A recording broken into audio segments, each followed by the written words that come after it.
Hello മച്ചമാരെ, welcome back to Mallu explainer. രണ്ടാം ലോക മഹായുദ്ധകാലം ഹിറ്റ്ലറെ കൊണ്ടും അതുപോലെ തന്നെ ജർമ്മൻ പട്ടാളക്കാരെ കൊണ്ടും ഭയങ്കര ശല്യമാണ്. കടലിലൂടെ ഇംഗ്ലണ്ടിലേക്ക് യാതൊരു സപ്ലൈസും കൊണ്ടുപോകാൻ കഴിയുന്നില്ല. ഇംഗ്ലണ്ട് യുദ്ധത്തിൽ തോറ്റ അവസ്ഥയിലേക്ക് എത്തുകയാണ്. ഈ സമയത്ത് ഇംഗ്ലണ്ടിന്റെ ഭാഗത്തു നിന്ന് ഒരു പ്ലാൻ ഉണ്ടാകുന്നുണ്ട്. അതായത് ജർമ്മൻകാരുടെ ഒരു പ്രധാനപ്പെട്ട ഒരു കപ്പൽ അതിനെ നശിപ്പിച്ചു കഴിഞ്ഞാൽ ഇവർക്ക് യുദ്ധത്തിൽ വിജയിക്കാൻ കഴിയും. അതിനായിട്ട് കുറച്ച് ചാവേറുകൾ അടങ്ങുന്ന ഒരു ടീമിനെ അവരുണ്ടാക്കുകയാണ്. അതായത് കൊല്ലാനും മരിക്കാനും പേടിയില്ലാത്ത കുറച്ച് ജാതികൾ. ഇവന്മാരോട് ആ ഒരു കപ്പൽ പോയി തകർത്തിട്ട് വരാൻ പറയാണ്. എന്നാൽ അങ്ങോട്ടേക്ക് പോയ ഈ ചാവേറുകൾ ഇവന്മാരെന്താ ചെയ്തേന്നറിയോ? നാസികളുടെ ഉമ്മറത്ത് വെച്ച് അവരുടെ ആ ഒരു വലിയ ഷിപ്പ് ഇവന്മാര് മോഷ്ടിച്ചു കൊണ്ടുവരികയാണ്. എന്തായാലും ഒരു കാര്യത്തിൽ ഉറപ്പ് തരാം, തുടക്കം മുതൽ അവസാനം വരെ ത്രില്ലടിച്ച് കാണാൻ പറ്റിയ ഒരു കിടിലൻ മൂവിയാണ്. അപ്പം നേരെ നമുക്ക് ഈ ഒരു കഥയിലേക്ക് പോവല്ലേ, കഥയുടെ ഈ മായാ ലോകത്തിലേക്ക്. So again welcome back to Mallu explainer. വർഷം 1942. ജർമ്മനിയുടെ കൺട്രോളിലുള്ള കടലിന്റെ ഒരു ഭാഗം കാണിക്കുകയാണ്. സ്വീഡൻ എന്ന രാജ്യത്തെ രണ്ടുപേര് ഇപ്പൊ അറിയാതെ വഴിതെറ്റി ചെറിയൊരു ബോട്ടിൽ മീൻ പിടിക്കാനായിട്ട് ഈ ഒരു ഭാഗത്തേക്ക് വന്നിട്ടുണ്ട്. അത് അവിടെ ഉണ്ടായിരുന്ന നാസി പട്ടാളക്കാർ, അതായത് ജർമ്മൻ പട്ടാളക്കാർ കാണുകയാണ്. അവര് വേഗം തന്നെ ഒരു ചെറിയ ബോട്ടിൽ നേരെ മീൻ പിടിക്കാൻ വന്ന ഇവരുടെ അടുത്തേക്ക് വരികയാണ്. അങ്ങോട്ടേക്ക് വന്നിട്ട് ഇവരോട് രണ്ടുപേരോടും നിങ്ങൾ എവിടുന്നാ വരുന്നത്, എന്തിനാ വന്നത് എന്നുള്ള കാര്യങ്ങളൊക്കെ ചോദിക്കുന്നുണ്ട്. ഇപ്പൊ ആ രണ്ടുപേരും നന്നായിട്ട് മദ്യപിച്ചിട്ടുണ്ടായിരുന്നു. അതുപോലെ തന്നെ അവർ ചിരിച്ചുകൊണ്ട് എന്തൊക്കെയോ പറയുന്നുണ്ട്. അതായത് ഈ വന്ന പട്ടാളക്കാരോട് യാതൊരു ബഹുമാനവും ഇല്ലാത്ത രീതിയിൽ, യാതൊരു പേടിയില്ലാത്ത രീതിയിൽ കളിയാക്കിക്കൊണ്ടാണ് അവർ സംസാരിക്കുന്നത്. ഓരോ കാര്യങ്ങൾ ചോദിക്കുമ്പോൾ അതിന് മറുപടി പറയുന്നുണ്ട്. എന്നാലും വായ പൊത്തി ചിരിക്കുന്നുണ്ട് കേട്ടോ. കള്ളോ കഞ്ചാവോ എന്താ ഉപയോഗിച്ചെന്ന് അറിയില്ല, രണ്ടെണ്ണത്തിന്റെ കിളി പോയി കിടക്കാണ്. അല്ലെങ്കിൽ ഇതുപോലെ ഗണ്ണുമായിട്ട് ഒരു കൂട്ടം പട്ടാളക്കാർ വരുമ്പോൾ അവരുടെ മുന്നിൽ വെച്ച് ഇമ്മാതിരി കളി കളിക്കോ? എന്തായാലും ഇപ്പൊ വന്ന ആ ഒരു ക്യാപ്റ്റൻ ഇവരോട് രണ്ടുപേരും നിങ്ങൾ ഏത് നാട്ടുകാരാന്ന് ചോദിക്കുമ്പോൾ അവർ സ്വീഡനിൽ നിന്നാണ് വരുന്നത്, പക്ഷേ ഇച്ചിരിയൊക്കെ ഇംഗ്ലീഷ് സംസാരിക്കാൻ പറ്റുമെന്ന് പറയണം. എന്തായാലും അവരുടെ ആ ഒരു ബോട്ട് മുഴുവനായിട്ടും താഴെ ചെന്ന് പരിശോധിക്കാനായിട്ട് ക്യാപ്റ്റൻ പറയുന്നുണ്ട്. താഴെ ചെന്ന് നോക്കി പ്രത്യേകിച്ചൊന്നും കാണാനില്ല. എന്നാൽ ഇതിനുശേഷം ക്യാപ്റ്റൻ ബാക്കിയുള്ള സോൾജേഴ്സിനോട് ഒരു കാര്യം പറയുന്നുണ്ട്. നിങ്ങളൊരു ക്യാനിൽ പെട്രോൾ എടുത്തിട്ട് വാ, ആ പെട്രോൾ മുഴുവൻ ഇവിടെ ഒഴുക്കിയെന്ന് പറയാണ്. അതായത് ഈ രണ്ടെണ്ണത്തിനെയും ഇതിലിട്ട് കത്തിക്കാൻ പോവാണ് ഈ ഒരു ക്യാപ്റ്റൻ. ആ കാര്യം അവരോട് പറയുന്നുണ്ട്. അതായത് ഞാൻ ഈ കപ്പലിന് തീ കൊടുക്കും, നിങ്ങൾക്ക് വേണമെങ്കിൽ വെള്ളത്തിലേക്ക് ചാടാം, ചാടിയാൽ തന്നെ നിങ്ങൾ രക്ഷപ്പെടാൻ പോകുന്നില്ല, എന്തായാലും മരിക്കും. അപ്പൊ നിങ്ങൾക്ക് അതിന് പേടിയുണ്ടെങ്കിൽ നിങ്ങൾ എന്താ ചെയ്യുക, ഈ കപ്പലിൽ തന്നെ നിൽക്കും. അപ്പോൾ ഈ കപ്പലുണ്ടാവുന്ന തീ കാരണം നിങ്ങളുടെ ശരീരത്തിൽ പൊള്ളലേൽക്കും. അങ്ങനെ ഒരു രക്ഷയില്ലാതെ നിങ്ങൾ വെള്ളത്തിലേക്ക് എടുത്ത് ചാടും. അപ്പൊ ഞങ്ങൾ എന്താക്കും, നിങ്ങളുടെ തലക്കിട്ട് വെടിവെക്കും. എങ്ങനെയുണ്ട് എന്റെ പരിപാടി? കള്ളു കുടിച്ച് ബോധമില്ലാതെ ഞങ്ങളോട് ഇങ്ങനെ പെരുമാറാൻ മാത്രം നിങ്ങൾക്ക് ധൈര്യം? ഞങ്ങളെ നോക്കി ചിരിക്കുകയല്ലേ? ഇപ്പൊ ചിരിക്കടാന്ന് പറയാണ്. ഇപ്പൊ ആ രണ്ടുപേർക്കും ഒന്നും പറയാൻ പറ്റുന്നില്ല. എട്ടിന്റെ പണി കിട്ടിയെന്ന് അവർക്ക് മനസ്സിലായി. ഇതേ നേരം തന്നെ താഴേക്ക് പരിശോധിക്കാൻ പോയ ഒരു പട്ടാളക്കാരൻ അവിടെ ഒരു രഹസ്യ അറ കാണുന്നുണ്ട്. നേരത്തെ നോക്കിയപ്പോൾ ഇങ്ങനെയൊന്നും അയാൾ ശ്രദ്ധിച്ചിട്ടുണ്ടായിരുന്നില്ല. എന്തായാലും അതൊന്നും ഇയാൾ തുറന്നു നോക്കിയതും പട്ടപട്ടപട്ടപട്ടേ എന്ന് പറഞ്ഞിട്ട് ഇയാളുടെ നെഞ്ചിലേക്ക് ഒരു 10-15 ബുള്ളറ്റ് വന്ന് കയറുകയാണ്. മുകളിലുള്ളവര് ഈ ശബ്ദം കേൾക്കുന്നുണ്ട്. ക്യാപ്റ്റൻ അലേർട്ട് ആവുന്നതിന്റെ തൊട്ട് മുന്നേ ആയിട്ട് ഈ കപ്പലുണ്ടായിരുന്ന കള്ളുകുടിയനായിട്ടുള്ള ആളുണ്ടല്ലോ, അയാളുടെ കത്തി വെച്ച ഒരൊറ്റ വീശിലാണ് ക്യാപ്റ്റന്റെ കഴുത്തങ്ങോട്ട് മുറിഞ്ഞു പോകുന്നുണ്ട്. പിന്നീട് അങ്ങോട്ടേക്ക് ചടപടാന്ന് പറഞ്ഞിട്ടുള്ള ആക്ഷനാണ് കേട്ടോ. ഒട്ടും പ്രതീക്ഷിക്കാത്ത രീതിയിൽ മിന്നൽ വേഗത്തിൽ ഈ രണ്ടാൾക്കാരും ഈ നാസി പട്ടാളക്കാരെ കൊന്നു തള്ളുകയാണ്. അതിൽ പ്രധാനമായിട്ടും നല്ല ഹൈറ്റായിട്ട് ഹൾക്കിനെ പോലെ ഒരുത്തിനുണ്ടല്ലോ, അവന്റെ കയ്യിൽപ്പെട്ടവരുടെ കാര്യത്തിൽ സ്പോട്ടിൽ തന്നെ തീരുമാനമാകും. എന്തായാലും ഈ കാര്യം ആ വലിയ ഷിപ്പിലുള്ള ജർമ്മൻ പട്ടാളക്കാർ കാണുന്നുണ്ട്. അവരെന്താക്കും, പീരങ്കി ഉപയോഗിച്ച് ഇവർ ഷൂട്ട് ചെയ്യും. എന്നാൽ കറക്റ്റായിട്ട് ഇവരുടെ ആ ഒരു ചെറിയ ബോട്ടിൽ അത് വന്ന് വീഴുന്നൊന്നുമില്ല.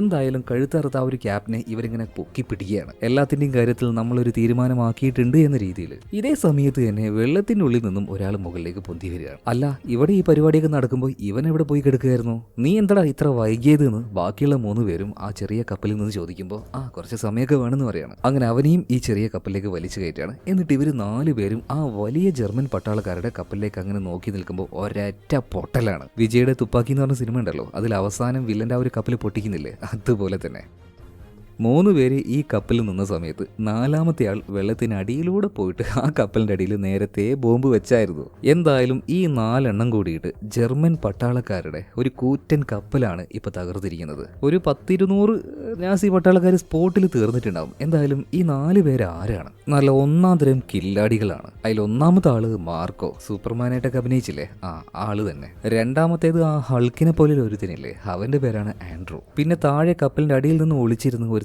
വെടിവെച്ച് കാച്ചിയില്ലേ, അവന്റെ പേര് ഹെൻറി. പിന്നെ വെള്ളത്തിൽ നിന്നും ആ വലിയ കപ്പലിന്റെ മൂട്ടിൽ ബോംബ് വെച്ച് അതിനെ പൊട്ടിച്ച് പിന്നീട് കയറി വന്നില്ല, അവന്റെ പേര് ഫ്രെഡി. എന്തായാലും ഒരു കാര്യം നിങ്ങൾക്ക് മനസ്സിലായില്ലേ, 4 നല്ല മുറ്റ സാധനങ്ങളാണ്. ഇനി നമുക്ക് നേരെ ഇംഗ്ലണ്ടിലേക്ക് പോവാം. പോവാം, കുറച്ച് പൊളിറ്റിക്സും കേൾക്കാം. രണ്ടാം ലോക മഹായുദ്ധം നടന്നുകൊണ്ടിരിക്കുകയാണ്. ജർമ്മൻകാർ ഭയങ്കരമായിട്ട് ശക്തമായിട്ട് തന്നെ പോരാടിക്കൊണ്ടിരിക്കുകയാണ്. ചുറ്റുള്ള രാജ്യങ്ങളൊക്കെ തോറ്റുകൊണ്ടിരിക്കുകയാണ്. എന്ത് ചെയ്യണമെന്ന് ആർക്കൊരു പിടുത്തവുമില്ല. ആ അവസ്ഥയിൽ തന്നെയാണ് ഇപ്പൊ ഇംഗ്ലണ്ടിന് ആവശ്യമായിട്ടുള്ള ചരക്കുകളൊക്കെ കൊണ്ടുവരുന്ന പ്രധാന കപ്പലിനെയെല്ലാം ഈ ജർമ്മനിയുടെ മുങ്ങിക്കപ്പലുണ്ട്, ഒരു സീക്രട്ട് ആയിട്ടുള്ള വലിയൊരു ഷിപ്പാണ്, അത് വന്നങ്ങോട്ട് തകർത്ത് കളയും. അതുകൊണ്ട് തന്നെ ഇംഗ്ലണ്ടിന് ആവശ്യമായിട്ടുള്ള ഒരു സാധനവും അവർക്ക് എത്തുന്നില്ല. ഇപ്പോൾ ജർമ്മൻകാരുടെ പവർഫുൾ ആയിട്ടുള്ള ആ ഒരു ഷിപ്പുകളെ വിളിക്കുന്നത് യു ഷിപ്പുകൾ എന്നാ. ഏത് നിമിഷവും മിന്നൽ വേഗത്തിൽ വന്നിട്ട് ഏത് കപ്പലിനെയും നശിപ്പിക്കാൻ ആ മുങ്ങിക്കപ്പലുകൾക്കാകും. ആ ഷിപ്പുകൾ ഉള്ളത് കൊണ്ട് തന്നെ ഇംഗ്ലണ്ടിനൊന്നും ഒന്നും ചെയ്യാൻ കഴിയുന്നില്ല. നിസ്സഹായമായ അവസ്ഥ, തോറ്റു മുട്ടുമടക്കേണ്ട അവസ്ഥ വന്നിരിക്കുകയാണ് ഇപ്പോൾ. എന്തായാലും ഇംഗ്ലണ്ടിലെ പ്രധാന അധികാരികളെ ഇപ്പൊ കാണിക്കുകയാണ്. കൂട്ടത്തിൽ പ്രസിഡന്റ് ആയിട്ടുള്ള വിൻസ്റ്റൺ ചർച്ചിലും ഉണ്ട്. അപ്പൊ കാര്യങ്ങളൊക്കെ അവർക്ക് ഏകദേശം മനസ്സിലായിട്ടുണ്ട്.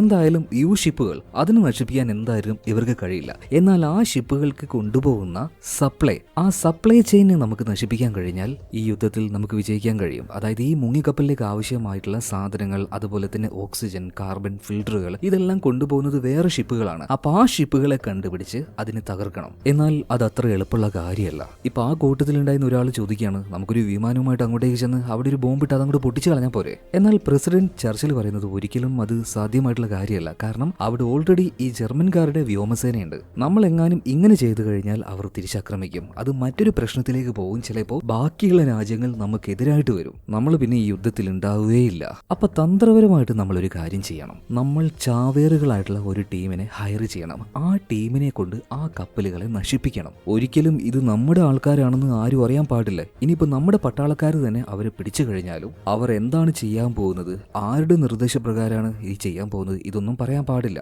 ഇനി ജർമ്മൻ പട്ടാളക്കാരുടെ കയ്യിലാണ് കിട്ടിയെങ്കിൽ അവരോടും ഒന്നും പറയാൻ പാടില്ല. സോ ജർമ്മൻ പട്ടാളക്കാരുടെ കയ്യിൽ കിട്ടി അവരെന്ത് ചെയ്യും? ക്രൂരമായിട്ട് ഇവരെ പീഡിപ്പിച്ച് സത്യങ്ങൾ പറയിപ്പിക്കാന്നു. അതായത് ഈ ദൗത്യം ഏറ്റെടുക്കാൻ വരുന്ന ആ ചാവേറുകൾ അവരൊരു കാരണവശാലും ഇംഗ്ലണ്ടിന്റെ പട്ടാളക്കാരുടെ കയ്യിലോ ജർമ്മൻ പട്ടാളക്കാരുടെ കയ്യിലോ പെടാൻ പാടില്ല. എക്സ്ട്രീംലി ഡേഞ്ചർ ആയിട്ടുള്ള ഒരു മിഷനാണ്. ഈ മിഷൻ ചെയ്യാനായിട്ട് ഒരു ടീമിനെ എനിക്ക് വേണമെന്ന് പ്രസിഡന്റ് പറയാണ്. എന്നാൽ ഇത്തരത്തിലൊരു മിഷൻ ചെയ്യാൻ ആരുണ്ട്? എല്ലാവരും തലപുകഞ്ഞ് ആലോചിക്കുന്ന സമയത്ത് ബ്രിഗേഡിയർ എൽവിസ് ഒരു കാര്യം പറയുന്നുണ്ട്. സർ, ഒരാളുണ്ട്, അവനൊരു ടീമുണ്ട്, അവരെ കൊണ്ട് നമുക്കിത് ചെയ്യിപ്പിക്കാന്ന് പറയാണ്. അങ്ങനെ ഇങ്ങോട്ടേക്ക് ഒരാളെ കൊണ്ടുവരുന്നുണ്ട്. അത് മറ്റാരുമല്ല, നമ്മുടെ മാർക്കോയാണ്. എന്തൊക്കെയോ ചില ഇല്ലീഗൽ ആക്ടിവിറ്റി ചെയ്തതിന്റെ പേരിൽ അവനെ അറസ്റ്റ് ചെയ്ത് വെച്ചിരിക്കുകയായിരുന്നു. എന്തായാലും കയ്യിൽ വിലങ്ങണിയിച്ച കോലത്തിൽ അവൻ ഇങ്ങോട്ടേക്ക് കൊണ്ടുവരികയാണ്. പിന്നീട് ബ്രിഗേഡിയർ എൽവിസ് എല്ലാ കാര്യങ്ങളും ഇവരോട് പറയുന്നുണ്ട്. അതായത് ഇംഗ്ലണ്ടിന് ആവശ്യമായിട്ടുള്ള സപ്ലൈ കൊണ്ടുവരുന്ന എല്ലാ ഷിപ്പുകളെയും ജർമ്മൻ പട്ടാളക്കാരുടെ യു ഷിപ്പുകൾ തകർക്കുകയാണ്. അത് മുങ്ങിക്കപ്പലുകളാണ്. ഒരു കാരണവശാലും അതിനെ കണ്ടുപിടിക്കാൻ നമ്മളെ കൊണ്ട് കഴിയില്ല. എന്നാൽ അതിനു പകരം നമ്മൾ ചെയ്യാൻ പോകുന്നത് ഈ യു ഷിപ്പുകൾ ഉണ്ടല്ലോ, അതിലേക്ക് കൊണ്ടുപോകുന്ന സപ്ലൈസ് അത് നമ്മൾ തടുക്കാൻ പോവുകയാണ്. ആ കപ്പലുകൾ നിങ്ങൾ തകർത്ത് കളയണം. ആ മുങ്ങിക്കപ്പലിന് ആവശ്യമായിട്ടുള്ള ഓക്സിജൻ, ബാക്കിയുള്ള സപ്ലൈ, കാർബൺ ഫിൽറ്റേഴ്സ്, ഇതൊന്നും അവർക്ക് കിട്ടാൻ പാടില്ല.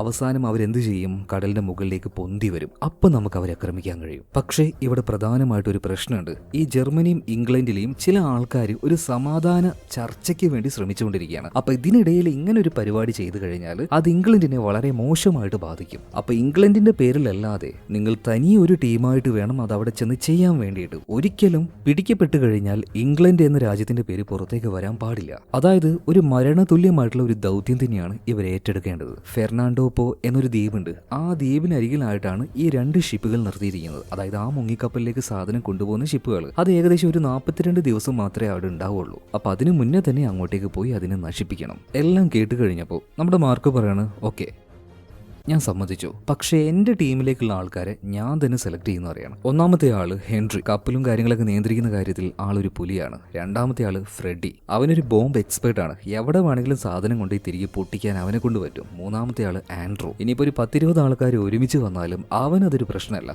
ഒരാളെ പല വിധത്തിൽ കൊല്ലാനുള്ള ട്രിക്കുകൾ അവന് നന്നായിട്ട് അറിയാം. മാത്രമല്ല ഈ ആൻഡ്രൂവിന്റെ സഹോദരനെ ജർമ്മൻകാർ കൊന്നതാണ്. അതുകൊണ്ട് തന്നെ ആൻഡ്രൂവിന് ജർമ്മൻ പട്ടാളക്കാരോട് ഭയങ്കര ദേഷ്യമാണ്. ഇനി 4ാമത് ഒരാളെ കൂടെ വേണം. അവന്റെ പേര് ഗോഫ്രേ ആപ്പിൾ എന്നാണ്. എന്നാൽ ആ ആള് ഇപ്പൊ നിലവിൽ ഇവിടെയില്ല. അവന് ജർമ്മൻ പട്ടാളക്കാര് ജയിലിൽ അടച്ചിരിക്കുകയാണ്. ഇപ്പൊ അവിടെ ഉണ്ടായിരുന്ന ഒരു ഗവൺമെന്റ് ഒഫീഷ്യൽ പറയുന്നുണ്ട്, ഒരു കാര്യം ചെയ്യ്, നിങ്ങളുടെ ആദ്യത്തെ ദൗത്യം അത് തന്നെ ആയിക്കോട്ടെ. പോകുന്ന വഴിയിൽ ആ ജയില് തകർത്ത് ഈ ഗോഫ്രേ ആപ്പിൾ ഉണ്ടല്ലോ അവനെ രക്ഷപ്പെടുത്തിയേക്ക്. ഓക്കെ, എല്ലാ കാര്യത്തിനും ഡീൽ എന്ന് ഇവർ പറയാണ്. പോകുന്നതിന് മുന്നേ നമ്മുടെ മാർക്കോ ബ്രിഗേഡിയർ എൽവിസിന് നോക്കിയിട്ട് പറയാണ്, നിങ്ങൾ ഈ ഇട്ടിരിക്കുന്ന കോട്ടുണ്ടല്ലോ അതെനിക്ക് ഭയങ്കര ഇഷ്ടമായി, അത് തരുമെന്ന് ചോദിക്കുകയാണ്. അങ്ങനെ അയാളുടെ കയ്യിൽ നിന്നും ആ ഒരു കോട്ട് അത് ചോദിച്ച് മേടിച്ച് അത് ഇട്ടുകൊണ്ട് ഒരു സിഗരറ്റും വലിച്ചുകൊണ്ട് നല്ല മാസമായിട്ട് നമ്മുടെ മാർക്ക് അങ്ങനെ നടന്നു പോകണം. അതുപോലെ തന്നെ ഇവിടെ മീറ്റിംഗ് നടന്ന സമയത്ത് അവിടെ 2 ആൾക്കാർ ഇരിക്കുന്നുണ്ടായിരുന്നു. അവരെ കൂടെ നിങ്ങളൊന്ന് പരിചയപ്പെടണം. ഒരു ലേഡി, അവളുടെ പേര് മാർജറി സ്റ്റുവർട്ട് എന്നാണ്. അവളുടെ കൂടെ തന്നെ ഒരു ബിസിനസ്സുകാരനുണ്ട്. ഇയാളുടെ പേര് മിസ്റ്റർ ഹെറോൺ എന്നാണ്. അവരാരാണെന്നും അവരെന്താ ചെയ്യാൻ പോകുന്നതെന്നും നമുക്ക് വൈകാതെ മനസ്സിലാക്കാം. എന്തായാലും ഇതിനുശേഷം മാർക്കോയുടെ ടീമിനെ കാണിക്കുകയാണ്.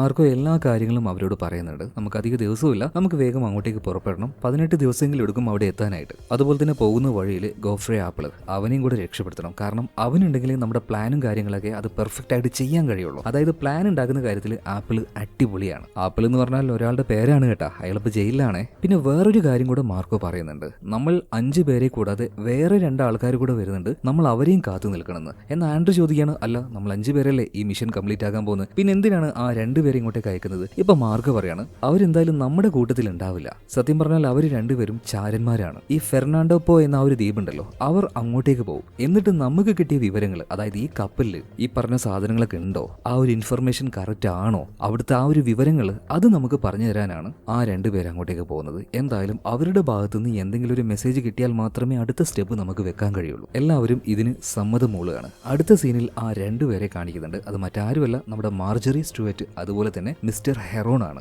ഇവരിപ്പോ നേരെ ആ ഒരു ദ്വീപുണ്ടല്ലോ ഫെർണാണ്ടോ പോ അങ്ങോട്ടേക്ക് പോയിക്കൊണ്ടിരിക്കുകയാണ്. അവർ പോകുന്ന ആ ഒരു കപ്പലിൽ വേറെയും കുറച്ച് ജർമ്മൻകാരൊക്കെ ഉണ്ട് കേട്ടോ. അതായത് ഈ മിസ്റ്റർ ഹെറോണ് ആ ദ്വീപിൽ കുറച്ച് ബിസിനസ്സും കാര്യങ്ങളൊക്കെ ഉണ്ട്. കുറച്ച് ബാറുകൾ, അതുപോലെ തന്നെ കപ്പലുകൾ. അതായത് പുറമേ ഒരു ബിസിനസ്സുകാരനായിട്ട് ഈ ഹെറോൺ അഭിനയിക്കെങ്കിലും ഇയാളൊരു ഇംഗ്ലണ്ടിന്റെ ചാരനാണ്. അതുപോലെ തന്നെ മാർജറി സ്റ്റുവർട്ടും അവളും ഒരു സ്പൈ ആണ്. സുന്ദരിയാണ്, നന്നായിട്ട് പാട്ട് പാടും, ഡാൻസ് കളിക്കും. സോ സ്പൈ വർക്കൊക്കെ ചെയ്യാൻ പറ്റിയ ആളാണ് അവൾ. എന്തായാലും ഇപ്പൊ ഹെറോണും അതുപോലെ തന്നെ മാർജറി നോക്കുന്ന സമയത്ത് കുറച്ച് ജർമ്മൻ പട്ടാളക്കാർ അവിടെ ഇരിക്കുന്നുണ്ടല്ലോ. അതുപോലെ തന്നെ അവരുടെ കയ്യിൽ ഒരു സ്യൂട്ട് കേസ് ഉണ്ട്. സംസാരത്തിനിടയിൽ അവർ സൈഡിൽ അത് വെച്ചിരിക്കുകയാണ്. ഇതേ നേരം മാർജറി അങ്ങോട്ടേക്ക് പോകുന്നുണ്ട്. അവളുടെ കയ്യിൽ വലിയൊരു പെട്ടിയുണ്ട്. അതിന്റെ അടിഭാഗം ഹോളാണ്. അവൾ നേരെ അങ്ങോട്ടേക്ക് എത്തിയിട്ട് ആ വലിയ പെട്ടി ഈ ചെറിയ പെട്ടിയുടെ മുകളിലേക്ക് വെക്കുന്നുണ്ട്. എന്നിട്ട് അവിടെയുള്ള ജർമ്മൻ പട്ടാളക്കാരോട് അതും പറഞ്ഞ് ചുമ്മാ ഒരു വഴക്കുണ്ടാക്കുകയാണ്. അപ്പൊ അവരുടെ ക്യാപ്റ്റൻ പറയാണ്, വെറുതെ വഴക്കുണ്ടാക്കില്ലേ, വിട്ട് കളഞ്ഞേക്കെന്ന് പറയാണ്. ആ ഗ്യാപ്പിന് ഇപ്പൊ മാർജറി ആ ഒരു പെട്ടിയുമായിട്ട് പോകുന്നുണ്ട്. ആ പെട്ടിയുടെ ഉള്ളിൽ ജർമ്മൻ പട്ടാളക്കാരുടെ ആ ചെറിയ പെട്ടി കുടുങ്ങിയിട്ടുണ്ട്. എന്തായാലും വേഗം തന്നെ ഇവർ മറ്റൊരു മുറിയിലേക്ക് പോയിട്ട് എങ്ങനെയൊക്കെയോ ആ ചെറിയ പെട്ടി തുറന്ന് മിസ്റ്റർ ഹെറോണും അതുപോലെ തന്നെ മാർജറിയും കൂടെ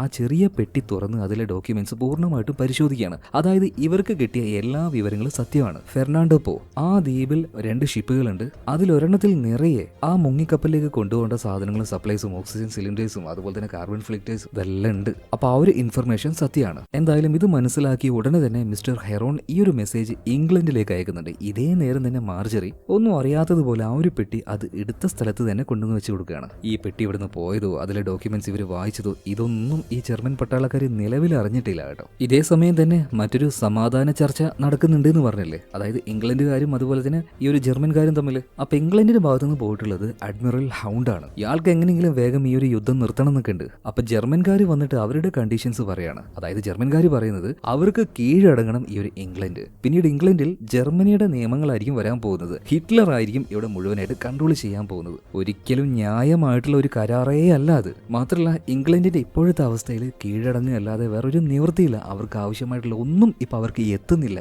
എല്ലാം ആ ഒരു യു ഷിപ്പുകൾ വന്നിട്ട് തകർത്ത് കളയാണ്. അതുകൊണ്ട് കീഴടങ്ങുക എന്നല്ലാതെ മറ്റൊരു വഴി ഇവരുടെ മുന്നിലില്ല എന്നൊക്കെയാണ് ഇപ്പൊ അഡ്മിറൽ ഹൗണ്ട് വിചാരിക്കുന്നത്. അയാൾ ഈ കാര്യം ചെന്ന് പ്രസിഡന്റ് ചർച്ചിലിനോട് പറഞ്ഞപ്പോൾ ചർച്ചിൽ പറയുന്നത് കുറച്ചു ദിവസം കൂടെ വെയിറ്റ് ചെയ്യും, ഒറ്റയടിക്ക് ഒരു തീരുമാനം എടുക്കാനൊന്നും കഴിയില്ല. എന്തായാലും അഡ്മിറൽ ഹൗണ്ടിനെ പറഞ്ഞു വിട്ടതിന് ശേഷം പ്രസിഡന്റ് ആയിട്ടുള്ള ചർച്ചിൽ നേരെ കാണാൻ പോകുന്നത് ബ്രിഗേഡിയർ എൽവിസിനെയാണ്. ഇവർ കുറച്ചു പേർക്ക് മാത്രം അറിയാവുന്ന ആ ഒരു ദൗത്യത്തെക്കുറിച്ച് ഇപ്പൊ പ്രസിഡന്റ് ചോദിക്കുന്ന സമയത്ത് സാർ അവരങ്ങോട്ടേക്ക് പോയി കഴിഞ്ഞു, കൂടുതൽ അപ്ഡേറ്റുകളൊന്നും കിട്ടിയിട്ടില്ല എന്ന് പറയാണ്. എന്തായാലും ഇതിനുശേഷം നമ്മുടെ മാർക്കോയും ടീമിനെയും കാണിക്കുകയാണ്. അതായത് അവരിപ്പോൾ വന്ന് കയറിയിരിക്കുന്നത് ഒരു ദ്വീപിലേക്കാണ്. ഈ ദ്വീപിലാണ് ആ ജയിലുള്ളത്. ഇവരുടെ സുഹൃത്തിനെ അവിടെയാണ് പൂട്ടിയിട്ട്. അതായത് ആപ്പിൾ എന്ന് പറഞ്ഞ ആ ആളുണ്ടല്ലോ അയാളെ. അങ്ങനെ ഈ ദ്വീപിലേക്ക് അവർ വന്ന് കയറി. ഈ മാർക്കോ അതുപോലെ തന്നെ ഹെൻറി ഫ്രെഡി ഇവർ 3 പേരും ഒരു സ്ഥലത്ത് ഒളിച്ചിരുന്നുകൊണ്ട് എങ്ങനെ ആക്രമണം നടത്താം എന്നുള്ള കാര്യങ്ങൾ പ്ലാൻ ചെയ്തുകൊണ്ടിരിക്കുമ്പോൾ ഇവരുടെ പിന്നിലൂടെ 2 ജർമ്മൻ പട്ടാളക്കാർ വരുന്നുണ്ട്. ഇവർ 3 പേരും അവരെ കണ്ടിട്ടില്ലായിരുന്നു. എന്നാൽ പെട്ടെന്നാണ് ആ 2 പേരുടെ നെഞ്ചിലേക്കും ഒരു അമ്പ് വന്ന് കയറുന്നത്. വിട്ടത് മറ്റാരുമല്ല, നമ്മുടെ ആൻഡ്രു തന്നെയാണ്. അതായത് പല ആയുധങ്ങളും, ഗണ്ണായാലും അമ്പായാലും കത്തിയായാലും എന്തായാലും അത് നന്നായിട്ട് ഉപയോഗിക്കാൻ അറിയുന്ന ആളാണ് ഈ ആൻഡ്രു. എന്തായാലും ആൻഡ്രു അങ്ങോട്ടേക്ക് വന്നു. അവിടെ ഒരു ടവർ ഉണ്ട്, അതുപോലെ തന്നെ മറഞ്ഞിരുന്ന് ഫയർ ചെയ്യാനുള്ള ചെറിയ ചെറിയ ബങ്കറുകളുണ്ട്, അതുപോലെ ഒരു മെഷീൻ ഗണ്ണുണ്ട്. സോ ഇവിടെയുള്ള ആൾക്കാരെയൊക്കെ നൈസായിട്ട് തട്ടിക്കളയണം, എന്നിട്ടേ ഇതിന്റെ ഉള്ളിലേക്ക് കയറാൻ പറ്റുള്ളൂ. എന്നാൽ വെടിവെച്ച് വീഴ്ത്താൻ പറ്റുമോ? ഇല്ല. അതുകൊണ്ട് തന്നെ ആൻഡ്രൂ അമ്പ് ചെയ്ത് ഓരോന്നിനെയും ശബ്ദമില്ലാതെ കൊന്നുകൊണ്ടിരിക്കുകയാണ്. എന്നിട്ട് അവിടെ ഉണ്ടായിരുന്ന വേലികൾ കട്ട് ചെയ്ത് പതിയെ ഉള്ളിലേക്ക് കയറി. ഇപ്പൊ അവിടെ മെഷീൻ ഗണ്ണുമായിട്ട് ഒരുത്തന്നെ ഇരിക്കുന്നുണ്ടായിരുന്നു. അവനെ ഹെൻറി ഷൂട്ട് ചെയ്ത് കൊന്ന് ആ മെഷീൻ ഗണ്ണ് അവനിപ്പോ കയ്യിലെടുക്കുകയാണ്. മാത്രമല്ല അവിടെ ഒരു വലിയ പീരങ്കി ഉണ്ടായിരുന്നു, അതെന്തോ വർക്ക് ചെയ്യിപ്പിച്ചുകൊണ്ടിരിക്കുകയാണ്. അതിന്റെ ആ ഒരു ശബ്ദം, ആ ശബ്ദത്തിന്റെ മറവിൽ കയ്യിലുണ്ടായിരുന്ന ഗണ്ണ് ഉപയോഗിച്ച് മാർക്കോ അവിടെ ഉണ്ടായിരുന്ന കുറച്ച് ആൾക്കാരെയും വെടിവെച്ച് പൊട്ടിച്ച് കളയുന്നുണ്ട്. ഇതേ സമയം തന്നെ ആൻഡ്രൂ അവിടെ ഉണ്ടായിരുന്ന ഒരു ചെറിയ ബങ്കർ ഉണ്ട്, അതിന്റെ ഉള്ളിലേക്ക് ഒരു ഗ്രാനേഡ് ഇട്ട് അത് പൊട്ടിക്കുകയാണ്. അപ്പൊ ഈ ശബ്ദം കേട്ട് ബാക്കിയുള്ള എല്ലാ പട്ടാളക്കാരും അലേർട്ടായിട്ട് പുറത്തേക്ക് വരുന്ന സമയത്ത് ഹെൻറിയുടെ കയ്യിൽ ഇപ്പൊ ആ ഒരു മെഷീൻ ഗണ്ണുണ്ടല്ലോ, അത് വെച്ച് ചെറുപെറാന്ന് പറഞ്ഞിട്ട് ഷൂട്ട് ചെയ്യുന്നുണ്ട്. കുറെ എണ്ണം സ്പോട്ടിൽ തീർന്നു. എന്തായാലും ഇതിനുശേഷം ആ ജയിലിന്റെ ഉള്ളിലേക്ക് ഇവര് പോവാണ്. ആൻഡ്രൂ ആണ് ആദ്യം കയറിയത്. കുറെ എണ്ണം ആയുധവുമായിട്ട് അവന്റെ നേർക്ക് വരുന്നുണ്ട്. അറിയാലോ, അവന്റെ കയ്യിൽ പെട്ട് കഴിഞ്ഞാൽ പിന്നെ തീരുമാനമായി. അങ്ങനെ ഓരോരുത്തരെയും തീർത്ത് അതിന്റെ ഉള്ളിലേക്ക് പോയപ്പോൾ ഒരു കമ്പിയിൽ ഒരുതിനെ കെട്ടിയിട്ടിട്ടുണ്ട്. അവനെ ഭയങ്കരമായിട്ട് ടോർച്ചർ ചെയ്യായിരുന്നു. ആള് മറ്റാരും അല്ല, ഇവർ തേടി വന്ന ഇവരുടെ സുഹൃത്തായിട്ടുള്ള ഗോഫ്രി ആപ്പിൾ തന്നെയാണ്. അങ്ങനെ അവരെയും രക്ഷപ്പെടുത്തി ഇവർ ഈ ഒരു ദ്വീപ് വിട്ട് പുറത്തേക്ക് ഇറങ്ങുകയാണ്. അതായത് ആ ജയിൽ അടിച്ച് തൂഫാനാക്കിയിട്ടാണ് ഇവർ പോകുന്നത് കേട്ടോ. ഇവിടെ സീൻ കട്ട ഈ അടുത്ത സീനിൽ കാണിക്കുന്നത് ഈ ഫെർണാണ്ടോ പോ എന്ന് പറഞ്ഞ ഒരു ദ്വീപുണ്ടല്ലോ, അങ്ങോട്ടേക്ക് എത്തിയ മിസ്റ്റർ ഹെറോനെയും അതുപോലെ തന്നെ മാർജറി സ്റ്റുവർട്ടിനെയാണ്. അവർ ആ ഒരു ദ്വീപിലേക്ക് വന്നിറങ്ങിയ സമയത്ത് ഒരു കാര്യം കണ്ട് ഞെട്ടുകയാണ്. സാധാരണ ഈ ദ്വീപിൽ അധികം ജർമ്മൻ പട്ടാളക്കാരൊന്നും ഉണ്ടാവാറില്ല, ഒരു 10-15 പേര് അത്രയൊക്കെ ഉണ്ടാവാറുള്ളൂ. എന്നാൽ ഇപ്പോൾ അളവിൽ കൂടുതലായിട്ട് ഒരുപാടധികം ജർമ്മൻ പട്ടാളക്കാർ ഇവിടെ വന്നിട്ടുണ്ട്. അതുപോലെ തന്നെ ആ ഷിപ്പ് ഇവിടെ ഉണ്ട്. എന്തായാലും ഇത്രയും പട്ടാളക്കാർ ഇങ്ങോട്ടേക്ക് വരണമെങ്കിൽ അതിനൊരു കാരണം ഉണ്ടാവുമല്ലോ, ഈ കപ്പലിന് കാവൽ നിൽക്കാൻ തന്നെ. ഇതിനുശേഷം ഒരു ജർമ്മൻ ജനറലിനെ കാണിക്കണം. ഇയാളുടെ പേര് ഹെൻറിച്ച് ലോദർ എന്നാണ്. ഭയങ്കര ക്രൂരനായിട്ടുള്ള ഒരാളാണ്. ഇപ്പൊ തന്നെ ഏതോ ഒരാളെ പഞ്ഞിക്കിട്ട് അയാളുടെ ദേഹത്തെ രക്തമൊക്കെ ദേഹത്തായിട്ടാണ് വരുന്നത്. അങ്ങനെ ആ ഒരു കൈയെല്ലാം തുടച്ച് ഇയാൾ നിൽക്കുന്ന സമയത്ത് അങ്ങോട്ടേക്ക് മിസ്റ്റർ ഹെറോണും അതുപോലെ തന്നെ മാർജറിയും വരുന്നുണ്ട്. ജനറൽ ഹെൻറിച്ചിനെ കണ്ട് ചില കാര്യങ്ങൾ സംസാരിക്കാനാണ് അവിടെ വന്നത്. അതായത് മിസ്റ്റർ ഹെറോൺ ഇവിടെ ചില ബിസിനസ്സുകളൊക്കെ ചെയ്യുന്നുണ്ടല്ലോ, ഇല്ലീഗലായിട്ട് ചില കാര്യങ്ങൾ ചെയ്യുന്നതുകൊണ്ട് അയാൾക്ക് ഈ ജനറൽ സപ്പോർട്ട് ചെയ്യുന്നുണ്ട്. അതിന്റെ ഒരു ബെനിഫിറ്റും ഈ ജനറൽ ഹെൻറിച്ചിന് കിട്ടുന്നുണ്ട്. എന്നാൽ ജനറൽ ഹെൻറിച്ചിന് ഒരു കാര്യം അറിയില്ല, ഈ മിസ്റ്റർ ഹെറോൺ ഇംഗ്ലണ്ടിന്റെ ഒരു ചാരനാണ് എന്നുള്ളത്. എന്തായാലും ഇപ്പൊ ഹെറോന്റെ കൂടെ വന്ന ഈ സ്ത്രീ ആരാണെന്ന് ജനറൽ ഹെൻറിച്ച് ചോദിക്കുന്നുണ്ട്. അല്ലറ ചില്ലറ ഡയമണ്ട്സിന്റെ കച്ചവടത്തിനായിട്ട് ഇങ്ങോട്ടേക്ക് വന്ന ഒരാളാണ്. എന്തായാലും ഇവർക്ക് നന്നായിട്ട് പാടാനും ഡാൻസ് കളിക്കാനൊക്കെ അറിയാന്ന് പറയണം. ഇപ്പൊ മാർജറിയെ ഈ ജനറൽ ഹെൻറിച്ചിന് ഈ ഹെറോൺ പരിചയപ്പെടുത്തി കൊടുക്കുകയാണ്. ഇതെല്ലാം അവരുടെ ഒരു തന്ത്രമാണ് കേട്ടോ. ഇതേ സമയം തന്നെ മാർക്കോയും ടീമും കൂടെ അങ്ങോട്ടേക്ക് പോകാനുള്ള കാര്യങ്ങൾ പ്ലാൻ ചെയ്തുകൊണ്ടിരിക്കുകയാണ്. അതായത് ഈ തീരം ഉണ്ടല്ലോ, അതിനോട് ചേർന്ന് അങ്ങനെ പോവുകയാണെങ്കിൽ വേഗം അവിടെ എത്താൻ കഴിയും. പക്ഷെ അത് റിസ്ക് ആണ്. ഇംഗ്ലണ്ടിന്റെ പട്ടാളക്കാരുണ്ടാവും, അവരുടെ കണ്ണിൽ പെടാൻ പാടില്ല. ജർമ്മനിയുടെ പട്ടാളക്കാരുണ്ടാവും, അവരുടെ കണ്ണിലും പെടാൻ പാടില്ല. അതുകൊണ്ട് കടലിന്റെ ഉൾഭാഗത്തേക്ക് പോയി വളഞ്ഞു വേണം പോകാനായിട്ട്. അത് കുറച്ച് സമയമെടുക്കുന്ന പരിപാടിയാണ്. എന്തായാലും ഒരു ഇൻഫർമേഷൻ കിട്ടാൻ വേണ്ടിയിട്ട് ഇവരെല്ലാവരും കാത്തിരിക്കുകയാണ്. ഈ സമയത്താണ് ഫെർണാണ്ടോ പോ ആ ദ്വീപിലുണ്ടായിരുന്ന നമ്മുടെ ഹെറോൺ ഒരു കാര്യം മനസ്സിലാക്കുന്നത്. അതായത് അവിടെ മദ്യപിച്ചുകൊണ്ടിരിക്കുന്ന ഒരു പട്ടാളക്കാരൻ പറയാണ്, ഇവന്മാര് വന്നേ പിന്നെ എന്റെ പവർ മുഴുവൻ പോയി, ഫുള്ള് ഇവന്മാരാ നോക്കുന്നത്, എന്തായാലും ശല്യം തീരാൻ പോവുക, പറഞ്ഞതിൽ 3 ദിവസം മുന്നേ ഇവർ പോവല്ലോ, ശല്യം തീർന്നല്ലോ എന്നൊക്കെ സംസാരിക്കുകയാണ്. അതായത് അവിടെ വെച്ച് ഹെറോൺ ഒരു കാര്യം മനസ്സിലായി, ഇവർ വിചാരിച്ച ആ ഒരു ഡേറ്റിലല്ല ഈ കപ്പൽ പോകുന്നത്, അതിനേക്കാൾ 3 ദിവസം മുമ്പേ ഇത് പുറപ്പെടും. എത്രയും പെട്ടെന്ന് തന്നെ ഈ വിവരം ഇംഗ്ലണ്ടിലേക്ക് അറിയിക്കണം. അങ്ങനെ ആ രഹസ്യ സന്ദേശം വേഗം തന്നെ ഹെറോൺ ഇംഗ്ലണ്ടിലേക്ക് അറിയിക്കുകയാണ്. ഇംഗ്ലണ്ടിൽ നിന്നും ആ ഒരു മെസ്സേജ് നേരെ മാർക്കോയ്ക്ക് കിട്ടുന്നുണ്ട്. അതായത് 3 ദിവസം നേരത്തെ അവരവിടെ എത്തണം. അതുകൊണ്ട് കടലിലൂടെ വളഞ്ഞു തിരിഞ്ഞു പോകാൻ കഴിയില്ല, തീരത്തോട് ചേർന്ന് തന്നെ പോകണം. അതിലൂടെ പോകുമ്പോൾ എന്തായാലും ഇംഗ്ലണ്ടിൻ്റെ പട്ടാളക്കാർ അല്ലെങ്കിൽ ജർമ്മൻ പട്ടാളക്കാർ ഇവരെ കാണാൻ നല്ല സാധ്യതയുണ്ട്. സോ റിസ്ക് കൂടി വരികയാണ്. അതായത് ഈ ബീച്ചിൻ്റെ സൈഡ് ഉണ്ടല്ലോ, അതിലൂടെ പോവുകയാണെങ്കിൽ 15 ദിവസം കൊണ്ട് അവിടെ എത്തേണ്ടതിന് പകരം 12 ദിവസം കൊണ്ട് ഇവർക്ക് എത്താൻ കഴിയും. സോ ആ വഴി ചൂസ് ചെയ്യാല്ലാതെ വേറെ ഒരു വഴിയില്ല. ഈ ദൗത്യം കൂടുതൽ കടുപ്പമായിട്ട് വരികയാണെന്ന് എല്ലാവർക്കും മനസ്സിലായി. അതുകൊണ്ട് തന്നെ പ്രസിഡന്റ് ആയിട്ടുള്ള വിൻസൻ ചർച്ചിൽ ഇവർക്ക് നേരിട്ട് മെസ്സേജ് അയക്കുകയാണ്. നിങ്ങൾ ഇപ്പോൾ ചെയ്യാൻ പോകുന്ന ഈ ഒരു ദൗത്യം അത് നമ്മുടെ രാജ്യത്തിന്റെ ഭാവിയെ തന്നെ നിയന്ത്രിക്കാൻ പോകുന്ന ഒന്നാണ്. ഇതിൽ നിങ്ങൾ ജയിച്ചിട്ടില്ലെങ്കിൽ ജർമ്മനിയുടെയും ഹിറ്റ്ലറുടെയും മുന്നിൽ നമ്മൾ മുട്ടുകുത്തേണ്ടി വരും. നിങ്ങളുടെ രാജ്യത്തിന് വേണ്ടി നിർബന്ധമായിട്ടും നിങ്ങൾ ഈ ഒരു ദൗത്യം വിജയിച്ചു തന്നെ വരണമെന്ന് പറയാണ്. എന്തായാലും പ്രസിഡന്റ് കയ്യിൽ നിന്നും ഇതുപോലൊരു മെസ്സേജ് കിട്ടിയപ്പോൾ നമ്മുടെ പിള്ളേരെല്ലാവരും ഒന്ന് ആവേശത്തിലാവുകയാണ്. അങ്ങനെ അവർ തീരത്തോട് ചേർന്നുകൊണ്ട് തന്നെ നേരെ യാത്രയാവുകയാണ് കേട്ടോ. അങ്ങനെ പോകുന്നതിനിടയിൽ ഇംഗ്ലണ്ടിന്റെ തന്നെ ഒരു ഷിപ്പിന്റെ മുന്നിൽ ഇവർ പെട്ടുപോകുന്നുണ്ട്. ഇംഗ്ലണ്ടിലെ പട്ടാളക്കാർ തന്നെയാണ് ആ ഒരു ഷിപ്പിലുള്ളത്. അവരിപ്പോൾ ഇവരെ നിർത്തിക്കുകയാണ് അവിടെ. എന്നിട്ട് നിങ്ങൾ ആരാണ്, എങ്ങോട്ടേക്ക് പോവാണ് എന്നൊക്കെ ചോദിക്കുമ്പോൾ ഇവർ പറയുന്നത് ഇവർ സ്വീഡനിൽ നിന്ന് വരുന്ന മത്സ്യ തൊഴിലാളികളാണെന്നാ. ഇവരോട് സ്വീഡൻ ഭാഷയിൽ സംസാരിക്കുന്നത് ആൻഡ്രൂ ആണ്, കാരണം അവനത് നന്നായിട്ട് അറിയാം. എന്നാൽ ഇവരുടെ ആ ഒരു പെരുമാറ്റവും സംസാരവും പരിങ്ങളും ഇതെല്ലാം കണ്ടപ്പോൾ ഇംഗ്ലണ്ടിന്റെ ആ ഒരു ക്യാപ്റ്റൻ പറയാണ്, നിങ്ങൾ ആരാണ്, നിങ്ങൾ എങ്ങോട്ടേക്കാ പോകുന്നത്, നിങ്ങൾ എന്ത് ചെയ്യാനാ പോകുന്നത്, എനിക്ക് വ്യക്തമായിട്ട് അറിയാം. അതായത് വളരെ രഹസ്യമായിട്ട് മുന്നോട്ടേക്ക് കൊണ്ടുപോയ ഒരു ദൗത്യം ഇതെങ്ങനെയോ ലീക്കായിട്ടുണ്ട്. ഇംഗ്ലണ്ടിലെ വേറെയും കുറെ ഹയർ ഒഫീഷ്യൽസ് ഒക്കെ ഈ കാര്യം അറിഞ്ഞിട്ടുണ്ട്. അതുവഴിയാണ് ഈ ക്യാപ്റ്റനും ഇത് അറിഞ്ഞത്. അപ്പൊ ക്യാപ്റ്റൻ പറയുന്നത്, ഒരു കാരണവശാലും ഈ ദൗത്യം ചെയ്യാൻ ഞാൻ നിങ്ങളെ സമ്മതിക്കില്ല, കാരണം ഇങ്ങനെയൊന്ന് ചെയ്തു കഴിഞ്ഞാൽ അത് കൂടുതൽ പ്രശ്നങ്ങൾ വഷളാക്കുകയുള്ളൂ. അതുകൊണ്ട് ഇവിടെ വെച്ച് ഞാൻ നിങ്ങളെ തടുക്കുകയാണെന്ന് പറയണം. എന്നാൽ പെട്ടെന്നാണ് ഈ വലിയ കപ്പലിന്റെ റഡാറിൽ ഒരു കാര്യം കാണുന്നത്. ഒരു വലിയ മുങ്ങിക്കപ്പൽ ഇവർക്ക് നേരെ വരികയാണ് ഷിപ്പിനെ തകർക്കാനായിട്ട്. മറ്റാരുടേതുമല്ല, ജർമ്മനിയുടെ ആ ഒരു യു ഷിപ്പ് തന്നെയാണ്. അപകടം മനസ്സിലാക്കിയ ക്യാപ്റ്റൻ പറയാണ്, എന്റെ പൊന്നു മക്കളെ, നിങ്ങൾ എങ്ങോട്ടേക്കാന്ന് വെച്ചാൽ പോയിക്കോ, ഞങ്ങൾ ഇവിടുന്ന് സ്ഥലം വിടാൻ പോവാണ്. കാരണം ആ ഷിപ്പിന്റെ കയ്യിൽപ്പെട്ടാൽ ഒരു രക്ഷയില്ല. സോ വേഗം തന്നെ മാർക്കോയും പിള്ളേരും കൂടെ അവരുടെ ബോട്ട് ഇവിടുന്ന് തിരിക്കുകയാണ്. അതുപോലെ തന്നെ ആ വന്ന യു ഷിപ്പ് ഉണ്ടല്ലോ, ഇംഗ്ലണ്ടിന്റെ ഈ വലിയ ഷിപ്പിനെ അറ്റാക്ക് ചെയ്യാൻ നോക്കുന്നുണ്ട്. ഇംഗ്ലണ്ടിന്റെ ഷിപ്പും തിരിച്ച് അറ്റാക്ക് ചെയ്യുന്നുണ്ട്. സോ അവിടെ ചെറിയൊരു യുദ്ധം നടക്കുന്ന ആ ഗ്യാപ്പിന് നമ്മുടെ പിള്ളേർ ഇവിടുന്ന് രക്ഷപ്പെട്ടു പോവാണ്. ഇതേ നേരം തന്നെ ഫെർണാണ്ടോ പോ ആ ദ്വീപിൽ കാണിക്കുകയാണ്. ഇപ്പൊ ആ ദ്വീപിന്റെ മറ്റൊരു ഭാഗത്തേക്ക് മിസ്റ്റർ ഹെറോണും അതുപോലെ തന്നെ മാർജറിയും വന്നിട്ടുണ്ട്. അവിടെ ഒരാളുണ്ട്, ഒരു കടൽ കൊള്ളക്കാരനാണ്, ചെറിയ രീതിയിൽ തട്ടിപ്പും വെട്ടിപ്പും നടത്തുന്ന ഒരാളാണ്. ഇയാളുടെ പേര് കാലു എന്നോ അങ്ങനെ എന്തോ ആണ്. അപ്പൊ ഇയാളുടെ അടുത്തേക്ക് വന്നിട്ട് നമ്മുടെ ഹെറോൺ കാര്യങ്ങളൊക്കെ പറയുന്നുണ്ട്. അപ്പൊ ഇയാൾ പറയണം, എനിക്ക് ഈ ജർമ്മൻകാരെ കണ്ടുകൂടാ, അതുകൊണ്ട് ഞാൻ നിങ്ങളുടെ കൂടെ നിൽക്കാം. എന്റെ ഭാഗത്തുനിന്ന് കുറച്ച് ആയുധങ്ങളും ആളുകളെയും തരാം, പക്ഷേ നിങ്ങളുടെ ഭാഗത്തുനിന്നും കുറച്ച് ആളുകൾ നമ്മുടെ കൂടെ വേണ്ടേ എന്ന് ചോദിക്കുമ്പോൾ മിസ്റ്റർ ഹെറോൺ പറയാണ്, നിങ്ങളുടെ കൂടെ നിൽക്കാന്താ ഈ നിൽക്കുന്ന ഒരു പെണ്ണ് മതി എന്ന് പറയാണ്. അത് കണ്ടപ്പോൾ ഈ പൈരറ്റ് ലീഡർ ഉണ്ടല്ലോ, ഇയാൾ ചിരിക്കാൻ തുടങ്ങുകയാണ്. ഈ പെണ്ണോ, ഇവളെ കൊണ്ട് ഇത് ചെയ്യാനാന്ന് പറയാണ്. പെട്ടെന്ന് തന്നെ നമ്മുടെ മാർജറി ചാടി എഴുന്നേൽക്കുന്നുണ്ട്. അവിടെ ഒരു പിസ്റ്റൽ ഉണ്ടായിരുന്നു. രണ്ട് കയ്യിലും ഓരോന്ന് വെച്ച് എടുത്തിട്ട് കുറെ ദൂരെ കുറച്ച് മീനുകൾ അങ്ങനെ ഉണക്കാൻ വേണ്ടി തൂക്കിയിട്ടിട്ടുണ്ടായിരുന്നു. ഇതിനെല്ലാം ടപ്പ ടപ്പ ടപ്പ എന്ന് പറഞ്ഞിട്ട് വളരെ ഷാർപ്പായിട്ട് ഷൂട്ട് ചെയ്യാണ്. കുറച്ച് ബോട്ടിലുണ്ടായിരുന്നു, അതും വളരെ ദൂരത്തിലാണ്. ഇതെല്ലാം വെട്ടിവെച്ച് അവൾ താഴെ ഇടുകയാണ്. ഇത്രയൊക്കെ സ്കില്ല് മതിയൊന്ന് മാർജറി ചോദിച്ചപ്പോൾ ഈ പൈരറ്റ് ലീഡർ ഉണ്ടല്ലോ, ഇയാൾ വായും പൊളച്ചങ്ങനെ ഇരിക്കുകയാണ്. മതി മോളെ, ഇത്രയൊക്കെ സ്കില്ല് മതിയെന്ന് പറയാണ്. എന്തായാലും ഈ ദ്വീപിൽ അത്യാവശ്യം ആയുധങ്ങളും അതുപോലെ തന്നെ ഈ പൈരറ്റ് ലീഡർ ഉണ്ടല്ലോ, ഇയാളുടെ കുറച്ച് ആളുകളും റെഡിയാണ്. അപ്പൊ ഈ ഒരു ഇൻഫർമേഷൻ അല്ലെങ്കിൽ ഈ ഒരു മെസ്സേജ് ഇംഗ്ലണ്ടിലേക്ക് നേരെ കൊടുക്കുന്നുണ്ട്. ഇംഗ്ലണ്ടിൽ നിന്നും ആ ഒരു മെസ്സേജ് മാർക്കോയ്ക്കും ലഭിക്കുന്നുണ്ട്. അതായത് ആ ഒരു ദ്വീപ് ഉണ്ടല്ലോ ഫെർണാണ്ടോ പോ, ആ ദ്വീപിൽ എത്തുന്നതിന്റെയും ഒരു 20 കിലോമീറ്റർ മുന്നേ ആയിട്ട് ഒരു പോയിന്റ് മാർക്ക് ചെയ്ത് കൊടുത്തിട്ടുണ്ട്. സോ അങ്ങോട്ടേക്ക് പോകാനാണ് മാർക്കോയ്ക്ക് നിർദ്ദേശം കിട്ടിയത്. അവർ നേരെ അങ്ങോട്ടേക്ക് പോകണം. അവിടേക്ക് ഇവരെ കാണാനായിട്ട് നമ്മുടെ ഹെറോണും അതുപോലെ തന്നെ പൈരറ്റ് ലീഡർ ആയിട്ടുള്ള കാലുവും വന്നിട്ടുണ്ട്. ഏകദേശം 200 അതിന് മുകളിൽ വരുന്ന ജർമ്മൻ പട്ടാളക്കാർ ഇപ്പൊ അവിടെ ഉണ്ട്. അപ്പൊ അവരെ നേരിടാനായിട്ടുള്ള ആൾക്കാരൊന്നും നമ്മുടെ കയ്യിലില്ല, എന്നാലും ഉള്ളത് വെച്ച് നമുക്ക് അഡ്ജസ്റ്റ് ചെയ്യാം. മാർക്ക് പറയണം, ഞാനും എന്റെ ടീമും കൂടെ കൂട്ടിയിട്ട് ഒരു 5 പേരുണ്ട്. ഇപ്പൊ ഒരു പൈരറ്റ് ലീഡർ പറയണം, ഞാനൊരു 23-25 ആൾക്കാരെയും തരാം, അതുപോലെ തന്നെ ആയുധങ്ങളും തരാമെന്ന് പറയണം. എന്നാൽ ആ സമയത്ത് ജോഫ്രെ ആപ്പിൾ ഇവൻ വന്നിട്ട് പറയണം, നിങ്ങളുടെ ആയുധങ്ങളൊന്നും വേണ്ട, ആയുധങ്ങൾ ഞങ്ങളുടെ കയ്യിലുണ്ട്, കുറച്ച് മോഡേൺ ആയിട്ടുള്ള വെപ്പൺസ് ആണ്. എന്നാൽ ഈ വെപ്പൺസ് ഒന്നും ഉപയോഗിക്കാതെ തന്നെ നമുക്ക് ആ ഒരു കപ്പലിനെ തകർക്കാൻ കഴിയണം. അപ്പൊ അതിന് മുന്നേ ആയിട്ട് അവിടെയുള്ള ലൈറ്റ് ഹൗസുകളും കാര്യങ്ങളൊക്കെ പൂർണ്ണമായിട്ടും തകർത്ത് കളയണം. എന്നാൽ മാത്രമേ ഈ കപ്പലിനെ നമുക്ക് വളരെ എളുപ്പത്തിൽ നശിപ്പിക്കാൻ കഴിയുള്ളൂ.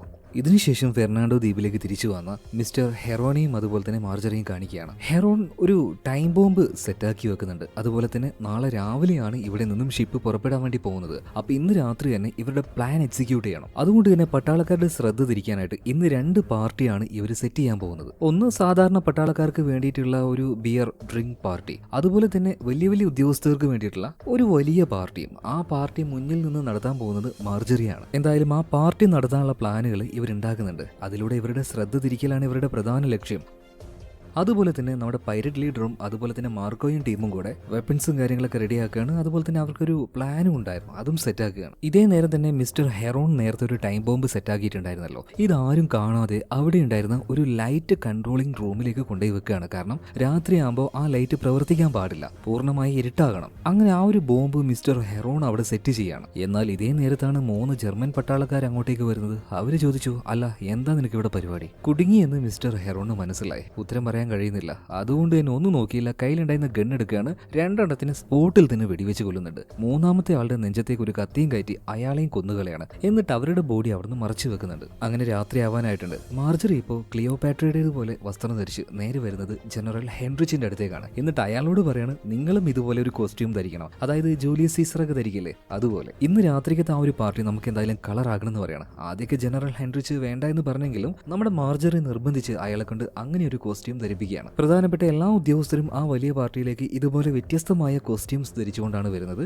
അപ്പൊ ആ ഒരു പാർട്ടിയെ കൺട്രോൾ ചെയ്യുന്നത് മാർജറിയാണ്. അതുപോലെ തന്നെ അവളുടെ കൂടെ മിസ്റ്റർ ഹെറോണും ഉണ്ട്. അതുപോലെ സാധാരണ പട്ടാളക്കാർക്ക് വേണ്ടിയിട്ടുള്ള ആ ഒരു ബിയർ പാർട്ടി നടക്കുന്നുണ്ട് കേട്ടോ. മാത്രമല്ല അവരുടെ ശ്രദ്ധ തിരിക്കാനായിട്ട് കുറെ പെൺകുട്ടികളെ കാശ് കൊടുത്ത് ഏൽപ്പിച്ച് അവരെയും ആ ഒരു പാർട്ടിയിലേക്ക് കടത്തി വിട്ടിട്ടുണ്ട്. അങ്ങനെ ഉദ്യോഗസ്ഥരുടെയും അതുപോലെ തന്നെ സാധാരണ പട്ടാളക്കാരുടെയും എല്ലാവരുടെയും ശ്രദ്ധ ഇപ്പൊ പാർട്ടിയിലാണ്. എന്നാലും കുറച്ച് കാവൽക്കാർ ആ ഒരു കപ്പലിന്റെ ഉള്ളിൽ തന്നെ ഉണ്ട് കേട്ടോ. ഇതിനുശേഷം വീണ്ടും മാർജറിയെ കാണിക്കുകയാണ്. മാർജറി ഇപ്പോൾ രഹസ്യമായിട്ട് മിസ്റ്റർ ഹെറോണിന്റെ അടുത്തേക്ക് വന്നിട്ട് കാര്യങ്ങൾ ചോദിക്കുമ്പോൾ ഹെറോൺ പറയുന്നത് ഒരു 30 മിനിറ്റ് എങ്ങനെയെങ്കിലും ഇവരുടെ ശ്രദ്ധ പൂർണ്ണമായിട്ടും പാർട്ടിയിൽ തന്നെ ആയിരിക്കണം. അധികം വൈകാതെ ഞാൻ വെച്ച ആ ഒരു ബോംബ് പൊട്ടും, ഇവിടുത്തെ ലൈറ്റ് മുഴുവനായിട്ട് ഓഫ് ആവും. എന്തായാലും അയാളുടെ അടുത്തേക്ക് ചെന്ന് അയാളുടെ ശ്രദ്ധ തിരിക്കുന്നു പറയണം. അതൊക്കെ ഞാൻ നോക്കിക്കോളാം എന്ന് പറഞ്ഞിട്ട് മാർജറി നേരെ ജനറൽ ഹെൻറിച്ചിന്റെ അടുത്തേക്ക് ചെല്ലാണ്. ഇതേ സമയത്ത് തന്നെ ഹെൻറിച്ച് അവിടെ ഉണ്ടായിരുന്ന വേറെ ആരോടും സംസാരിച്ചുകൊണ്ടിരിക്കുകയാണ്. അതായത് ജനറൽ ഹെൻറിച്ച് അയാളോട് നന്ദി പറയാണ്. അതായത് അയാൾ കൊടുത്ത വലിയ അളവിലുള്ള സ്റ്റീൽ ഉപയോഗിച്ച് ഈ കപ്പലിന്റെ അടിഭാഗം ഉണ്ടല്ലോ അത് നന്നായിട്ട് കവർ ചെയ്യുന്ന ഒരു കവചം ഉണ്ടാക്കാൻ പറ്റിയിട്ടുണ്ട്. അതുകൊണ്ട് തന്നെ പുറത്തുനിന്ന് ശത്രുക്കൾ വന്ന് അടിയിൽ ബോംബ് വെച്ച് പൊട്ടിച്ചാലും കപ്പലിന് വലിയ ഡാമേജ് ഒന്നും വരില്ല. അപ്പൊ ഇവര് തമ്മിലുള്ള ഈ സംസാരം ആര് കേൾക്കാണ്? മാർജറി കേൾക്കാണ്. ഇത് വലിയ അപകടമാണെന്ന് അവൾക്ക് മനസ്സിലായി. നേരെ ഈ കാര്യം മിസ്റ്റർ ഹെറോണിനോട് പറയുന്നുണ്ട്. ഹെറോണും ആകെ ഞെട്ടിപ്പോവാണ്. അതായത് കപ്പലിന് അടിയിൽ ബോംബ് വെച്ച് പൊട്ടിച്ച് അതിനെ തകർക്കാനായിരുന്നു ഇവരുടെ പദ്ധതി. അതെന്തായാലും ഇനി നടക്കാൻ പോകുന്നില്ല. മാത്രമല്ല ആ ഒരു ലൈറ്റ് ഹൗസ് അവിടെ വെച്ചിരിക്കുന്ന ബോംബ് അധികം വൈകാതെ അത് പൊട്ടും. എന്തായാലും അത് തടുക്കാൻ കഴിയില്ല. പക്ഷേ നമ്മുടെ ടീം അവരിങ്ങോട്ടേക്ക് വരണ്ട, ഈ ദൗത്യം ഇവിടെ വെച്ച് ഉപേക്ഷിക്കുക. എന്തായാലും ഈ മെസ്സേജ് ഞാൻ അവർക്ക് കൊടുക്കട്ടെ എന്ന് പറഞ്ഞിട്ട് ഹെറോൺ നേരെ തീരത്തേക്ക് പോകുന്നുണ്ട്. അതുപോലെ തന്നെ അധികം വൈകാതെ ആ ലൈറ്റ് ഹൗസിൽ വെച്ചിരുന്ന ചെറിയ ബോംബ് അത് ബ്ലാസ്റ്റ് ആവുന്നുണ്ട്. അവിടെ മുഴുവനായിട്ട് ഇരുട്ടാവുകയാണ്. സോ ഇരുട്ടായപ്പോൾ മാർക്കോയും ടീമും കൂടെ അങ്ങോട്ടേക്ക് വരാൻ നിൽക്കുമ്പോൾ തീരത്ത് നിന്നിരുന്ന മിസ്റ്റർ ഹെറോൺ ഇവർക്ക് സിഗ്നൽ കൊടുക്കുന്നുണ്ട്, ഇങ്ങോട്ടേക്ക് വരണ്ട, പ്രശ്നമായിട്ടുണ്ട്. കപ്പലിന്റെ അടിഭാഗത്ത് ഒരു സേഫ്റ്റി കവചം പോലൊരു സംഭവം ഉണ്ടാക്കിയിട്ടുണ്ട്. അതുകൊണ്ട് ബ്ലാസ്റ്റിലൂടെ അത് തകർക്കാൻ കഴിയില്ല. സോ ഈ ഒരു മെസ്സേജ് ഇംഗ്ലണ്ടിലേക്കും കിട്ടുകയാണ്. അവരും ആകെ ടെൻഷനിലാവുകയാണ്. അതായത് ഇനി എന്ത് ചെയ്യും? ഇന്ന് ഒരൊറ്റ രാത്രി ഇവർക്ക് സമയമുള്ളൂ. ഇന്ന് രാത്രി കൊണ്ട് ആ കപ്പൽ തകർത്തിട്ടില്ലെങ്കിൽ ഈ സപ്ലൈയുമായിട്ട് ഇവർ നേരെ ഷിപ്പുകളിലേക്ക് പോകും. വീണ്ടും ഇംഗ്ലണ്ടിനെ അവർ ആക്രമിക്കാൻ തുടങ്ങും. എന്ത് ചെയ്യും? ആകെ കുടുങ്ങിയ ഒരു അവസ്ഥ. എന്തായാലും ബ്രിഗേഡിയർ എൽവിസ് ഇപ്പൊ നമ്മുടെ മാർക്കോയുടെ ടീമിന് ഒരു സന്ദേശം കൊടുക്കുന്നുണ്ട്. എന്ത് സംഭവിച്ചാലും ശരി, ഇന്ന് ആ കപ്പൽ തകർന്നിരിക്കണം. ഇനി നിങ്ങൾ എന്ത് ചെയ്താലും എനിക്ക് കുഴപ്പമില്ല എന്ന് പറയാണ്. എന്തായാലും ഇതേ സമയത്താണ് ഇവരുടെ ഈ ഒരു ഓഫീസിലേക്ക് മറ്റാ ഒരു അഡ്മിറൽ ഹൗണ്ടും അയാളുടെ ആൾക്കാരും വരുന്നത്. അതായത് ഇയാളും ഇയാളുടെ ആൾക്കാരും കൂടെ ജർമ്മനിയുമായിട്ട് ഒരു സന്ധി സംഭാഷണത്തിനാണല്ലോ നിൽക്കുന്നത്. ഒരു പ്രശ്നമില്ലാതെ ഇത് ഒഴിവാക്കാനാണ് അയാൾ വിചാരിക്കുന്നത്. എന്നാൽ ഇവിടെ നടക്കുന്ന കാര്യങ്ങളൊക്കെ മനസ്സിലാക്കിയ അഡ്മിറൽ ഹൗണ്ട് ഇങ്ങോട്ടേക്ക് വന്നിട്ട് ഇതിനെക്കുറിച്ച് ചോദിക്കുമ്പോൾ ഇപ്പൊ ബ്രിഗേഡിയർ എൽവിസ് പറയണത്, നിങ്ങൾ എന്താ ഈ പറയുന്നത്? ഞങ്ങൾക്കൊന്നും അറിയില്ല എന്ന്. എന്നാൽ എല്ലാ കാര്യങ്ങളും അറിയുന്ന അഡ്മിറൽ ഹൗണ്ട് ഉണ്ടല്ലോ, അവിടെ ഉണ്ടായിരുന്ന ആ റേഡിയോ കൺട്രോൾ ചെയ്യുന്ന ആളോട് അതിപ്പോ അഡ്മിറൽ ഹൗണ്ടിന്റെ കയ്യിലേക്ക് കൊടുക്കാൻ വേണ്ടി പറയാണ്. എന്നിട്ട് നേരെ ഇയാൾ മാർക്കോയുമായിട്ട് സംസാരിക്കുകയാണ്. നിങ്ങൾ ആരാണ്? നിങ്ങൾ എന്താ ചെയ്യാൻ പോകുന്നത് എന്നൊക്കെ എനിക്ക് വ്യക്തമായിട്ട് അറിയാം. ഇവിടെ വെച്ച് നിങ്ങൾ ഈ മിഷൻ ഉപേക്ഷിച്ചോ, അല്ലെങ്കിൽ നിങ്ങൾക്ക് വലിയ ഭവിഷ്യത്തുകൾ നേരിടേണ്ടി വരും. എന്നാൽ അപ്പുറത്തുണ്ടായിരുന്ന മാർഗ പറയുന്നത്, ഹലോ ഹലോ സാറേ, നിങ്ങൾ എന്താ പറയുന്നത്? കേൾക്കുന്നില്ല, കമ്പിളിപ്പൊതപ്പ് അങ്ങനെ പറഞ്ഞ് അതിനെ ഒഴിവാക്കുകയാണ്. എന്തായാലും പോവാൻ നേരത്ത് അഡ്മിറൽ ഹൗണ്ട് ഇപ്പൊ ബ്രിഗേഡിയർ എൽവിസിന് നോക്കിയിട്ട് പറയാണ്, എന്തായാലും നിങ്ങൾ കളിക്കുന്നത് അത് തീക്കളിയാണ്, സൂക്ഷിച്ചോ. നിങ്ങളുടെയൊക്കെ പിറകിൽ ആരാന്ന് എനിക്കറിയാം. അയാളുടെ കസേര അധികം വൈകാതെ ഞാൻ തെറിപ്പിക്കുന്നു പറയാണ്. അതായത് പ്രസിഡന്റ് വിൻസൻ ചർച്ചിലിനെ കുറിച്ചാണ് ഇപ്പൊ അഡ്മിറൽ ഹൗണ്ട് പറയുന്നത്. എന്തായാലും ഇയാൾ പോയി കഴിഞ്ഞ ഉടനെ തന്നെ ബ്രിഗേഡിയർ എൽവിസ് ചർച്ചിലിനെ വിളിക്കുകയാണ്. എന്നിട്ട് കാര്യങ്ങൾ പറയാണ്. നമ്മുടെ കൂട്ടത്തിൽ തന്നെ ആരോ നമ്മൾ ഒറ്റുന്നുണ്ട്. മാത്രമല്ല ഈ സമാധാന ചർച്ചക്കാരെ കൊണ്ട് ഈ ഭയങ്കര ശല്യമാണ്. അതുപോലെ സാറേ, നിങ്ങളുടെ കസാര തെറിപ്പിക്കാനും അവർക്ക് പ്ലാൻ ഉണ്ട് എന്ന് പറയാണ്. എന്നാൽ ചർച്ചിൽ പറയുന്നത്, അതൊന്നും ഇപ്പൊ നോക്കണ്ട, എന്താണോ നമ്മുടെ ദൗത്യം അതിൽ മാത്രം ശ്രദ്ധ കൊടുത്താൽ മതി, അതെന്തായാലും നടന്നിരിക്കണം. എന്തായാലും ഇതിനുശേഷം നമ്മുടെ മാർക്കോയും ടീമിനെയും കാണിക്കുകയാണ്. അതായത് ഇനി എന്ത് ചെയ്യണമെന്ന് അവർക്ക് മനസ്സിലാവുന്നില്ല. ഇവരുടെ കയ്യിലുള്ള ആ ഒരു എക്സ്പ്ലോസീവ് മെറ്റീരിയൽസ് ഉണ്ടല്ലോ, അതുപയോഗിച്ച് നിലവിലെ ആ കവചങ്ങൾ തകർക്കാൻ കഴിയില്ല. എന്ത് ചെയ്യും എന്നൊരു വല്ലാത്ത ആശയക്കുഴപ്പത്തിൽ നിൽക്കുന്ന സമയത്ത് ഇവരുടെ ടീമിലെ പ്ലാനിംഗ് മാസ്റ്റർ ഉണ്ടല്ലോ, അതായത് ഗോഫ്രേ ആപ്പിൾ, ഇവനൊരു ഐഡിയ പറയുന്നുണ്ട്. എല്ലാവരുടെയും കിളി പോകുന്ന ഒരു ഐഡിയ ആയിരുന്നു സംഭവം. നമ്മൾ ഇങ്ങോട്ടേക്ക് വന്നത് ഈ കപ്പൽ തകർക്കാനല്ലേ, അതെന്തായാലും നമ്മളെ കൊണ്ട് പറ്റില്ല. എന്നാ പിന്നെ ഒരു കാര്യം ചെയ്താലോ, ഈ കപ്പൽ തന്നെ നമുക്ക് ഇവിടുന്ന് കൊണ്ടുപോയാലോ? ഇത് കേട്ട് എല്ലാവരും വായം പൊളിച്ച് അങ്ങനെ നിൽക്കുകയാണ്. അതെങ്ങനെ നടക്കും? അതായത് കാര്യങ്ങൾ ഇപ്പൊ വ്യക്തമായിട്ട് തന്നെ നമ്മുടെ ആപ്പിൾ പറഞ്ഞു കൊടുക്കുകയാണ്. ചെറിയ ചെറിയ ഈ കപ്പലിനെ വലിച്ചു കൊണ്ടുപോകുന്ന ഷിപ്പുകളുണ്ട് അവിടെ, അതുപയോഗിച്ച് ഈ വലിയ കപ്പലിനെ നമുക്ക് വലിച്ചു കൊണ്ടുപോകും. അപ്പൊ ഫ്രെഡി ചോദിക്കുകയാണ്, അപ്പൊ ഈ വലിയ കപ്പൽ നങ്കൂരിട്ട് എടുക്കുകയല്ലേ, ആ നങ്കൂര് എടുക്കാനായിട്ട് കുറെ അധികം സമയം നമുക്ക് വേസ്റ്റ് ആവില്ലേ? അപ്പൊ ആപ്പിള് പറഞ്ഞു,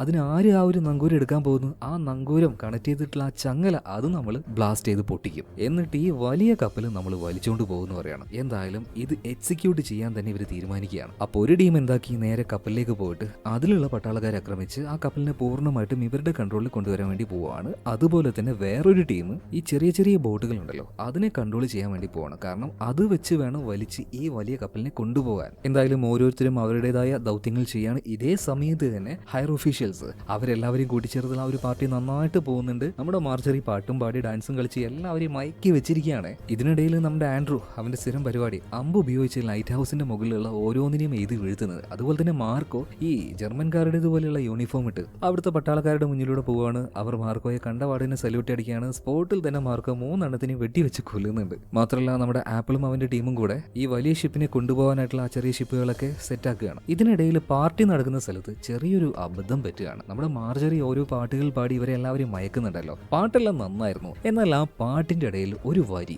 ഒരു വാക്ക്, അത് ശരിക്കും ജനറൽ ഹെൻറിച്ചിനെ ഒന്ന് ചിന്തിപ്പിക്കുകയാണ്. സാധാരണ ഒരു ജർമ്മൻകാരി ഇങ്ങനെയുള്ള വാക്കുകൾ ഉപയോഗിക്കാറില്ല. ഇത് ഈ മറ്റവരില്ലേ, അതായത് ജൂതന്മാര്, യഹൂദര്, അവരുപയോഗിക്കുന്ന വാക്കുകളാണ്. അതിനർത്ഥം ഈ പെണ്ണ് ഒരു ജൂതയാണ് എന്നല്ലേ? അങ്ങനെയാണെങ്കിൽ ഇവൾ ഒരു സ്പൈ ആണ്. ഈ കാര്യം ഹെൻറിച്ച് അവിടെ ഉണ്ടായിരുന്ന മറ്റൊരാളുമായിട്ട് ഡിസ്കസ് ചെയ്യുന്നുണ്ട്. അതായത് ഇവർക്ക് മനസ്സിലായി മാർജറി ഒരു സ്പൈ ആണ്. ഇതേ നേരം തന്നെ നമ്മുടെ മാർക്കോയും ടീമും കൂടെ ഓരോ കാര്യങ്ങൾ ചെയ്യുന്നുണ്ട്. അതായത് ആ വലിയ ചങ്ങലയുണ്ടല്ലോ, നങ്കൂരമിട്ട ചങ്ങല, അതിലൊരു ബോംബ് വെക്കുകയാണ്. അതുപോലെ തന്നെ കുറച്ച് ഓയിൽസും കാര്യങ്ങളും ഫില്ല് ചെയ്ത ടാങ്കുകളുണ്ട്. അവിടെയും ഈ ചെറിയ ചെറിയ ബോംബുകൾ വെക്കുന്നുണ്ട്. എന്നിട്ട് നേരെ ആ വലിയ ഷിപ്പിലേക്ക് ഇവർ കയറുകയാണ്. ഓരോരുത്തരായിട്ട് നൈസായിട്ട് കൊന്നുകളഞ്ഞാണ് ഉള്ളിലേക്ക് വരുന്നത്. നമ്മുടെ ആൻഡ്രൂവിന്റെ കയ്യിലുള്ള അമ്പാണ് പ്രധാന സാധനം കേട്ടോ. കാരണം ഇത് വെച്ച് ആളുകളെ കൊല്ലുമ്പോൾ ശബ്ദം ഉണ്ടാവില്ലല്ലോ. അങ്ങനെ അല്പനേരം കൊണ്ട് തന്നെ ആ ഒരു ഷിപ്പിന്റെ കൺട്രോൾ പൂർണ്ണമായിട്ടും ഇവരെടുക്കുകയാണ് കേട്ടോ. ഇതിനിടയിൽ കുറെ ഫൈറ്റും കാര്യങ്ങളൊക്കെ നടക്കുന്നുണ്ട്. നല്ല കിഡിലിനായിട്ട് ഒറ്റയ്ക്ക് നിന്ന് ഫൈറ്റ് ചെയ്യുന്നത് മറ്റാരുമല്ല, നമ്മുടെ ആൻഡ്രൂ തന്നെ. ഒരു കോടാലിയും കയ്യിൽ വെച്ചിട്ട് ഒരു രാക്ഷസനെ പോലെ അതിന്റെ ഉള്ളിലേക്ക് കയറി കുറെ എണ്ണത്തിന് വെട്ടി വീഴ്ത്തുന്നുണ്ട്. അതുപോലെ തന്നെ നമ്മുടെ ആപ്പിള് ട്രിക്കിലൂടെയാണ് ഓരോരുത്തരെ കൊല്ലുന്നത്. മാർക്കോയും അതുപോലെ തന്നെ. ഇതിനിടയിൽ മാർക്കോയെ മറ്റൊരുത്തൻ പിന്നിൽ നിന്നും ആക്രമിക്കാൻ വന്നപ്പോൾ മാർക്കോയെ രക്ഷപ്പെടുത്തിയത് പൈരറ്റ് ലീഡർ ആയിട്ടുള്ള കാലുണ്ടല്ലോ, അയാളാണ്. എന്തായാലും ഒരുവിധം ജർമ്മൻ പട്ടാളക്കാരെയൊക്കെ കൊന്നു തള്ളിയിട്ടുണ്ട്. അവസാനം ഒരു ചെറിയ പയ്യൻ മാത്രം ബാക്കിയാണ്. ഇപ്പൊ മാർക്കോയ്ക്ക് അവനെ കൊല്ലാൻ തോന്നില്ല. അതുകൊണ്ട് തന്നെ അവനോട് പറയണം, ടാ വെള്ളത്തിൽ ചാടി നീന്തി രക്ഷപ്പെട്ടു എന്ന് പറഞ്ഞിട്ട് അവനെടുത്ത് വെള്ളത്തിലേക്ക് ഇടുകയാണ്. പിന്നെ വേറൊരു കാര്യം പറയാൻ വിട്ടുപോയി. നമ്മുടെ മിസ്റ്റർ ഹെറോൺ ഉണ്ടല്ലോ, നേരത്തെ ആ ഒരു പാർട്ടി നടക്കുമ്പോൾ തന്നെ ആ പട്ടാളക്കാരുടെ പാർട്ടി നടക്കുന്ന സ്ഥലം ഉണ്ടല്ലോ, അത് വലിയൊരു ഹാളിലാണ് നടക്കുന്നത്. അതിന്റെ പ്രധാന ഡോറ് പുറത്തു നിന്ന് ലോക്ക് ചെയ്തിട്ടുണ്ടായിരുന്നു ഈ മിസ്റ്റർ ഹെറോൺ. ഓക്കെ, അതായത് എന്തെങ്കിലും പ്രശ്നം പുറത്തുണ്ടായാലും പെട്ടെന്നൊന്നും അവർക്ക് പുറത്തേക്ക് വരാൻ കഴിയില്ല. എന്തായാലും ഇവരെല്ലാവരും സെറ്റ് ചെയ്തു വെച്ച ചെറിയ ചെറിയ ബോംബുകൾ ഇപ്പൊ പൊട്ടാൻ തുടങ്ങുകയാണ്. അതായത് ആ ഒരു ഓയിൽ ടാങ്കുകളൊക്കെ വെച്ചില്ലേ, അവിടെ തന്നെ. അപ്പൊ ചെറിയ രീതിയിലുള്ള ബ്ലാസ്റ്റും കാര്യങ്ങളൊക്കെ നടക്കുന്നുണ്ട്. ഇത് അവിടെ ആ ഒരു പാർട്ടി നടക്കുന്ന സ്ഥലത്ത് ചില പട്ടാളക്കാരൊക്കെ കേൾക്കുന്നുണ്ട്. എന്നാൽ അതിന്റെ കൂടെ തന്നെ ആ ഒരു നങ്കൂരം അതുകൂടെ ബ്ലാസ്റ്റ് ചെയ്ത സമയത്ത് നല്ല ശബ്ദം ഉണ്ടായി. പട്ടാളക്കാരെല്ലാവരും അലേർട്ട് ആവുകയാണ്. സോ അവർ ആ ഒരു ഹാള് വിട്ട് പുറത്തേക്ക് വരാൻ ശ്രമിക്കുന്നുണ്ടെങ്കിലും ഇതെല്ലാം പുറത്തുനിന്ന് ലോക്ക് ചെയ്തിരിക്കുകയാണല്ലോ, അവർക്ക് പുറത്തേക്ക് വരാൻ കഴിയുന്നില്ല. എന്തായാലും മാർക്കോയും ആൻഡ്രൂവും അവരുടെ ആ ഒരു ടീമെല്ലാം ചേർന്ന് ഈ കപ്പലിനെ ഇവിടുന്ന് കൊണ്ടുപോകാൻ നോക്കുകയാണ്. പക്ഷേ ഇവരുടെ ടീമിലെ ഒരാൾ മാത്രം നിലവിൽ ഇവിടെ എത്തിയിട്ടില്ല. മറ്റാരുമല്ല, നമ്മുടെ മാർജറി തന്നെ. ഇപ്പൊ മിസ്റ്റർ ഹെറോൺ പറയണ ഒരു കാര്യം ചെയ്യും, നിങ്ങൾ കുറച്ച് മുന്നോട്ടേക്ക് പോയിക്കോ, അവളെയും കൂട്ടി ഞാൻ വന്നോളാം എന്ന് പറയണം. ഇതിനുശേഷം കാണിക്കുന്നത് മാർജറിയാണ്. ഇപ്പൊ മാർജറിയും കൂട്ടി ജനറൽ ഹെൻറിച്ച് ലൂതർ ഇയാളും മറ്റൊരാളും കൂടെ വേറൊരു ഹാളിലേക്ക് ചെല്ലുകയാണ്. അവിടെ ഈ മാർജറിയെ കെട്ടിടാനുള്ള ചങ്ങല റെഡിയാണ്, അവളെ അടിക്കാനുള്ള വടികൾ റെഡിയാണ്, അവളെ ടോർച്ചർ ചെയ്യാനുള്ള വേറെ ആയുധങ്ങളും റെഡിയാണ്. അപ്പൊ അത് കണ്ട് ചെറുതായിട്ടൊന്ന് പകച്ചു നിൽക്കുന്ന മാർജറിയോട് ഈ ഹെൻറിച്ച് ഒരു കാര്യം പറയുന്നുണ്ട്, നീ ഒരു സ്പൈ ആണെന്നൊക്കെ മനസ്സിലായി. അപ്പൊ ഇനി നിന്നെ ഞങ്ങൾ നരകം കാണിക്കാൻ പോകാം മോളെ.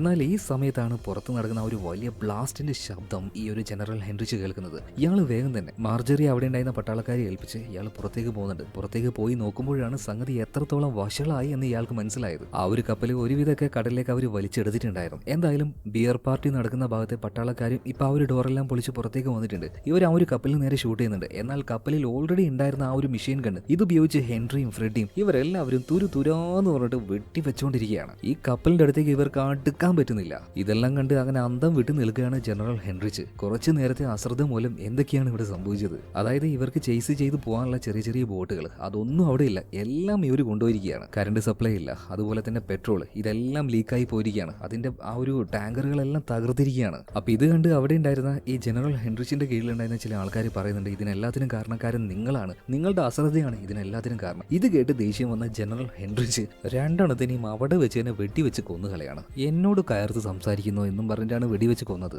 എന്തായാലും ഈ ഷിപ്പിനെ ഫോളോ ചെയ്തു പോകാനായിട്ട് ഇവിടെ കുറച്ചെങ്കിലും സ്പീഡ് ബോട്ടുകൾ ഉണ്ടോ എന്ന് ജനറൽ ഹെൻറിച്ച് ചോദിച്ചപ്പോൾ അവിടെ ഉണ്ടായിരുന്നു അയാളുടെ സഹായം സഹായിയായിട്ടുള്ള പട്ടാളക്കാരൻ പറയുന്നത് സാറേ ഒരെണ്ണം പോലും ബാക്കിയില്ല, എല്ലാം ബോംബ് വെച്ച് അവർ തകർത്തു, ബാക്കിയുള്ളത് അവർ കൊണ്ടുപോയിട്ടുണ്ട്. അപ്പോൾ ജനറൽ ഹെൻറിച്ച് ലൂതർ ഒരു കാര്യം പറയുന്നുണ്ട്, അപ്പോൾ സത്യത്തിൽ നമ്മളെല്ലാവരും മൂഞ്ചിയല്ലേ? അതെ സാറേ, നമ്മളെല്ലാവരും നല്ല രീതിയിൽ മൂഞ്ചി, ഇനി ഒന്നും ചെയ്യാനില്ല. ഈ സമയത്താണ് രണ്ട് പട്ടാളക്കാരുടെ കൂടെ മാർജറി അങ്ങോട്ടേക്ക് കൊണ്ടുവരുന്നത്. ഇപ്പം മാർജറിയെ നോക്കിയിട്ട് ഹെൻറിച്ച് ഒരു കാര്യം പറയുന്നുണ്ട്, ഇതിനെല്ലാത്തിനും കാരണക്കാരി നീയാണ്, മരിക്കുന്നതിന് മുന്നേ നിന്നെ നരകം കാണിച്ചിട്ട് ഞാൻ നിന്നെ കൊല്ലുള്ളൂ എന്ന് പറയണം. ഇതേ സമയത്ത് തന്നെ നമ്മുടെ മാർജറി ഒട്ടും ഭയക്കാതെ അവളുടെ കാലുകൾ രണ്ടും ഒന്ന് പിടർത്തുകയാണ്. കാലിൻ്റെ ഇടയിൽ തൊടയുടെ ഭാഗത്തായിട്ട് അവൾ ചെറിയൊരു ഗണ്ണ് ഒളിപ്പിച്ച് വെച്ചിട്ടുണ്ടായിരുന്നു. അത് വെച്ച് പതിയെ ഒന്ന് പൊട്ടിക്കുകയാണ്. ടക്ക്, ബുള്ളറ്റ് നേരെ വന്ന് കയറിയത് പാവം ജനറൽ ഹെൻറിച്ച് ലൂതർ നെറ്റിയിൽ തന്നെ പോട്ടിൽ ആശാന്റെ വെടി തീർന്നു. ഇതേ നേരം അവിടെ ഒളിച്ചിരുന്ന മിസ്റ്റർ ഹെറോൺ അങ്ങോട്ടേക്ക് വന്ന് ബാക്കിയുള്ള പട്ടാളക്കാരെയും വെടിവെച്ച് കൊന്ന് നമ്മുടെ മാർജറിയെ രക്ഷപ്പെടുത്തി പോവുകയാണ്. ഇതേ നേരം തന്നെ പുറംകടലിൽ ആ കപ്പലുമായിട്ട് ഇവർ കാത്തിരിക്കുകയാണ്. എന്നാൽ അധിക നേരം ഇവിടെ ഇങ്ങനെ നിൽക്കാൻ കഴിയില്ല, എത്രയും പെട്ടെന്ന് തന്നെ പോകണം. സോ ഈ കാര്യം പൈരറ്റ് ലീഡർ കാലും പറയുന്നുണ്ട്. എന്നാൽ മാർക്കോ പറയാണ് എന്തായാലും മിസ്റ്റർ ഹെറോണും അതുപോലെ തന്നെ മാർജറിയും വരട്ടെ, അവര് വന്നിട്ട് നമുക്ക് ഒരുമിച്ച് പോകാന്ന് പറയണം. എന്തായാലും നമ്മുടെ മാർക്കോ വിചാരിച്ചതുപോലെ തന്നെ അധികം വൈകാതെ മിസ്റ്റർ ഹെറോണും അതുപോലെ മാർജറിയും കൂടെ അങ്ങോട്ടേക്ക് എത്തുകയാണ്. പിന്നീട് എത്രയും പെട്ടെന്ന് തന്നെ ഇന്ന് പോകുന്നുണ്ട്. ഈ മെസ്സേജ് പിന്നീട് ബ്രിഗേഡിയർ എൽവിസിന് പാസ് ചെയ്യുന്നു. എൽവിസ് വേഗം തന്നെ പ്രസിഡന്റ് ആയിട്ടുള്ള വിൻസെന്റ് ചർച്ചിലിനെ വിളിച്ച് ഒരു കാര്യം പറയണം, സാറേ 2 വാർത്തകളുണ്ട്, ഒന്നൊരു ബാഡ് ന്യൂസും ഒന്നൊരു ഗുഡ് ന്യൂസും ആണ്. എന്താണ് കാര്യം എന്ന് ചർച്ചിൽ ചോദിച്ച് ബ്രിഗേഡിയർ എൽവിസ് ഒരു കാര്യം പറയുന്നുണ്ട്, സാറേ നമ്മൾ വിചാരിച്ചതുപോലെ ആ ഷിപ്പിനെ നമുക്ക് തകർക്കാൻ പറ്റിയില്ല, ഇതാണ് ബാഡ് ന്യൂസ്. അപ്പൊ ഗുഡ് ന്യൂസ് അതെന്താണെന്ന് ചോദിച്ചപ്പോൾ സാറേ അത് തകർക്കാൻ പറ്റിയിട്ടില്ല എന്നേ ഉള്ളൂ, പക്ഷെ നമ്മുടെ പിള്ളേർ അത് മുഴുവനായിട്ട് തൂക്കി കൊണ്ടുവന്നു സാറേ, അവര് കപ്പലുമായിട്ട് ഇങ്ങോട്ടേക്ക് വരുന്നുണ്ട് എന്ന് പറയാണ്. അങ്ങനെ അധികം വൈകാതെ ഇംഗ്ലണ്ടിന്റെ ആ ഒരു ടെറിട്ടറിയിലേക്ക് വരുത്തുന്നുണ്ട്. പിന്നീട് ആ ഒരു കപ്പൽ കൺട്രോൾ ചെയ്യുന്നത് ഇംഗ്ലണ്ടിലെ ആ ഒരു നേവിയാണ്. ഇപ്പൊ ക്യാപ്റ്റൻ വന്നിട്ട് പറയാണ്, എന്തായാലും മാർക്കോ നിങ്ങളുടെ ടീമിനെ എന്തായാലും ഇംഗ്ലണ്ടിലേക്ക് കൊണ്ടുപോകും, അവിടെ വെച്ച് ചില നിയമ നടപടികളൊക്കെ ഉണ്ടാകും, അതുപോലെ തന്നെ പൈരറ്റ് ലീഡർ ഉണ്ടല്ലോ അയാളെയും അയാളുടെ ആൾക്കാരെയും ആ ഒരു ദ്വീപിലേക്ക് തന്നെ തിരിച്ചുവിടും, അല്ലാതെ ഇനി വലിയ പ്രശ്നങ്ങളൊന്നും ഉണ്ടാകാൻ പോകുന്നില്ല. എന്തായാലും പോകുന്ന സമയത്ത് ഈ പൈരറ്റ് ലീഡർ ഉണ്ടല്ലോ മാർക്കോയുടെ അടുത്തേക്ക് വന്നിട്ട് പറയാണ്, ഇന്ന് നിങ്ങൾ ആരും അറിയാൻ പോകുന്നില്ല, നാളെയും അറിയാൻ പോകുന്നില്ല, പക്ഷെ എന്നെങ്കിലും ഒരിക്കലും ഈ ചരിത്രം പുറത്തേക്ക് വരും. നിങ്ങൾ ചെയ്ത ഈ ധീരമായ കാര്യം അത് ഉറപ്പായിട്ടും ജനങ്ങൾ അറിയും. അന്ന് ഈ രാജ്യവും അതുപോലെ തന്നെ ലോകത്തുള്ള പല ആളുകളും ബഹുമാനത്തോടു കൂടി നിങ്ങൾ എന്തായാലും ഷിപ്പിനെ സേഫ് ആയിട്ട് ഇങ്ങോട്ടേക്ക് കൊണ്ടുവന്നു എന്നുള്ള ആ ഒരു ഗുഡ് ന്യൂസ് ഇപ്പൊ പ്രസിഡന്റിന് കിട്ടുകയാണ്. മാത്രമല്ല പിറ്റേ ദിവസം രാവിലെ പത്രത്തിൽ ഒരു വാർത്തയും വന്നു, അതായത് ബോർഡർ താണ്ടി വന്ന ചില വിദേശികളെ ഗവൺമെന്റ് അറസ്റ്റ് ചെയ്തിട്ടുണ്ട് എന്ന രീതിയിൽ. അറസ്റ്റ് ചെയ്തിരിക്കുന്നത് നമ്മുടെ മാർക്കോയും അവന്റെ ടീമിനെയാണ്. എന്തായാലും ഒരാഴ്ച കഴിഞ്ഞു നമ്മുടെ മാർക്കോയുടെ ടീമിനെ മുഴുവനായിട്ടും ജയിലിലേക്ക് കൊണ്ടുവന്നിട്ടുണ്ട്. ഇവരെ നേരിട്ട് കാണാനായിട്ട് പ്രസിഡന്റ് വിൻസെന്റ് ചർച്ചിൽ തന്നെ വന്നിരിക്കുകയാണ്. അപ്പൊ ഇയാൾ വന്നിരിക്കുന്നത് ഒരു നല്ല വാർത്തയുമായിട്ടല്ല. അഡ്മിറൽ ഹൗണ്ട് അയാളെപ്പോലെയുള്ള ഒരാളുടെ വാക്കിനെ ധിക്കരിച്ചുകൊണ്ട് ഇവർ ഈ ഒരു ദൗത്യം പൂർത്തിയാക്കിയത് കൊണ്ട് തന്നെ ഇവർക്ക് പണിഷ്മെന്റ് മേടിച്ചു കൊടുക്കാനായിട്ട് അധികാര കേന്ദ്രങ്ങളിൽ നിന്ന് നല്ല പ്രഷർ ഉണ്ട്. എന്നാൽ വിൻസെന്റ് ചർച്ചിൽ അതൊന്നും മൈൻഡ് ആകുന്നില്ല. ഇയാൾ പറയാണ്, മക്കളെ നിങ്ങളൊന്നും പേടിക്കേണ്ട, നിങ്ങളുടെ കൂടെ ഞാനുണ്ട്, ഇനി നിങ്ങൾ വർക്ക് ചെയ്യാൻ പോകുന്നത് എന്റെ കീഴിൽ നിന്നായിരിക്കും. മാത്രമല്ല അമേരിക്ക ഇപ്പൊ ധൈര്യമായിട്ട് തന്നെ യുദ്ധമുഖത്തേക്ക് ഇറങ്ങിയിരിക്കുകയാണ്. അതിന്റെ കാരണം നിങ്ങളാണ്. സംഭവം എന്താണെന്ന് വെച്ചാൽ ജർമ്മനിയുടെ ആ ഒരു മുങ്ങിക്കപ്പൽ അത് എക്സ്ട്രീംലി ഡേഞ്ചർ ആണ്, ഭയങ്കര അറ്റാക്കിംഗ് പവർ ആണ്. സോ ആര് കടലിലേക്ക് ഇറങ്ങിയാലും അവരുടെ ഷിപ്പിനെ ഇത് തകർത്ത് കളയും. അപ്പൊ ജർമ്മനിയുടെ ആ ഒരു മുങ്ങിക്കപ്പൽ ഇനി അധികം നാളും അതിന് വെള്ളത്തിനടിയിൽ നിൽക്കാൻ പറ്റില്ല. കാരണം അങ്ങോട്ടേക്ക് കൊണ്ടുപോകാനിരുന്ന സപ്ലൈസ് മുഴുവനും നമ്മുടെ പിള്ളേർ കൊണ്ടുപോയിട്ട് മോഷ്ടിച്ചില്ലേ, അവരിങ്ങോട്ടേക്ക് കൊണ്ടുവന്നില്ലേ. അതുകൊണ്ട് തന്നെ നാസികളുടെ ജർമ്മൻകാരുടെ ആ മുങ്ങിക്കപ്പൽ അധികം വൈകാതെ മുകളിലേക്ക് പൊന്തി വരും. മുകളിലേക്ക് എത്തിക്കഴിഞ്ഞാൽ സുഖമായിട്ട് അതിന് അടിച്ചിടാം. എന്തായാലും നമ്മുടെ മാർക്കോയും അതുപോലെ തന്നെ ആൻഡ്രൂവിന്റെയും ഇവരുടെ ആ ഒരു ടീം ഈ ഒരു കാര്യം ചെയ്തതുകൊണ്ടാണ് യുദ്ധത്തിൽ നല്ലൊരു മുന്നേറ്റം അമേരിക്കയ്ക്കും അതുപോലെ തന്നെ ഇംഗ്ലണ്ടിനും കാഴ്ചവെക്കാൻ പറ്റിയത്, ജർമ്മനിയെ തോൽപ്പിക്കാനും പറ്റിയത്. എന്നാൽ ഈ കാര്യമൊന്നും ഒഫീഷ്യലായിട്ട് എവിടെയും രേഖപ്പെടുത്തിയിട്ടില്ല. വളരെ കുറച്ച് വർഷങ്ങൾക്ക് മുന്നേ മാത്രമാണ് ക്ലാസിഫൈഡ് ആയിട്ടുള്ള ചില ഫയലുകൾ പുറത്തേക്ക് വന്നപ്പോൾ ആ ഫയലുകളിൽ നിന്നും ഇങ്ങനെയൊരു ഹിസ്റ്ററി, ഇങ്ങനെയൊരു സംഭവത്തെ ജനങ്ങൾക്ക് അറിയാൻ പറ്റുന്നത്. അതായത് നിങ്ങൾ ഈ കേട്ട കഥ അത് വെറും ഒരു കഥയല്ല, ഇത് ശരിക്കും നടന്ന കാര്യം തന്നെയാണ്. ഇനി അതിൽ ഓരോ കഥാപാത്രങ്ങളെയും നമുക്ക് പരിചയപ്പെടാൻ കേട്ടോ. ഇപ്പൊ സ്ക്രീനിൽ കാണുന്ന ആള് മേജർ GH ഗസ്, ഇയാളുടെ ആ ഒരു റോളാണ് ശരിക്കും നമ്മുടെ മാർക്കോ ചെയ്തിരിക്കുന്നത്. അതുപോലെ തന്നെ എല്ലാ കാര്യങ്ങളും പ്ലാൻ ചെയ്യുന്ന ആപ്പിൾ ഉണ്ടല്ലോ, ശരിക്കുള്ള ആപ്പിൾ ഇതാ സ്ക്രീനിൽ കാണുന്ന ആളാണ്. പിന്നെ ക്യാപ്റ്റൻ ഗ്രഹാം, അതുപോലെ തന്നെ ക്യാപ്റ്റൻ ആൻഡ്രസ്,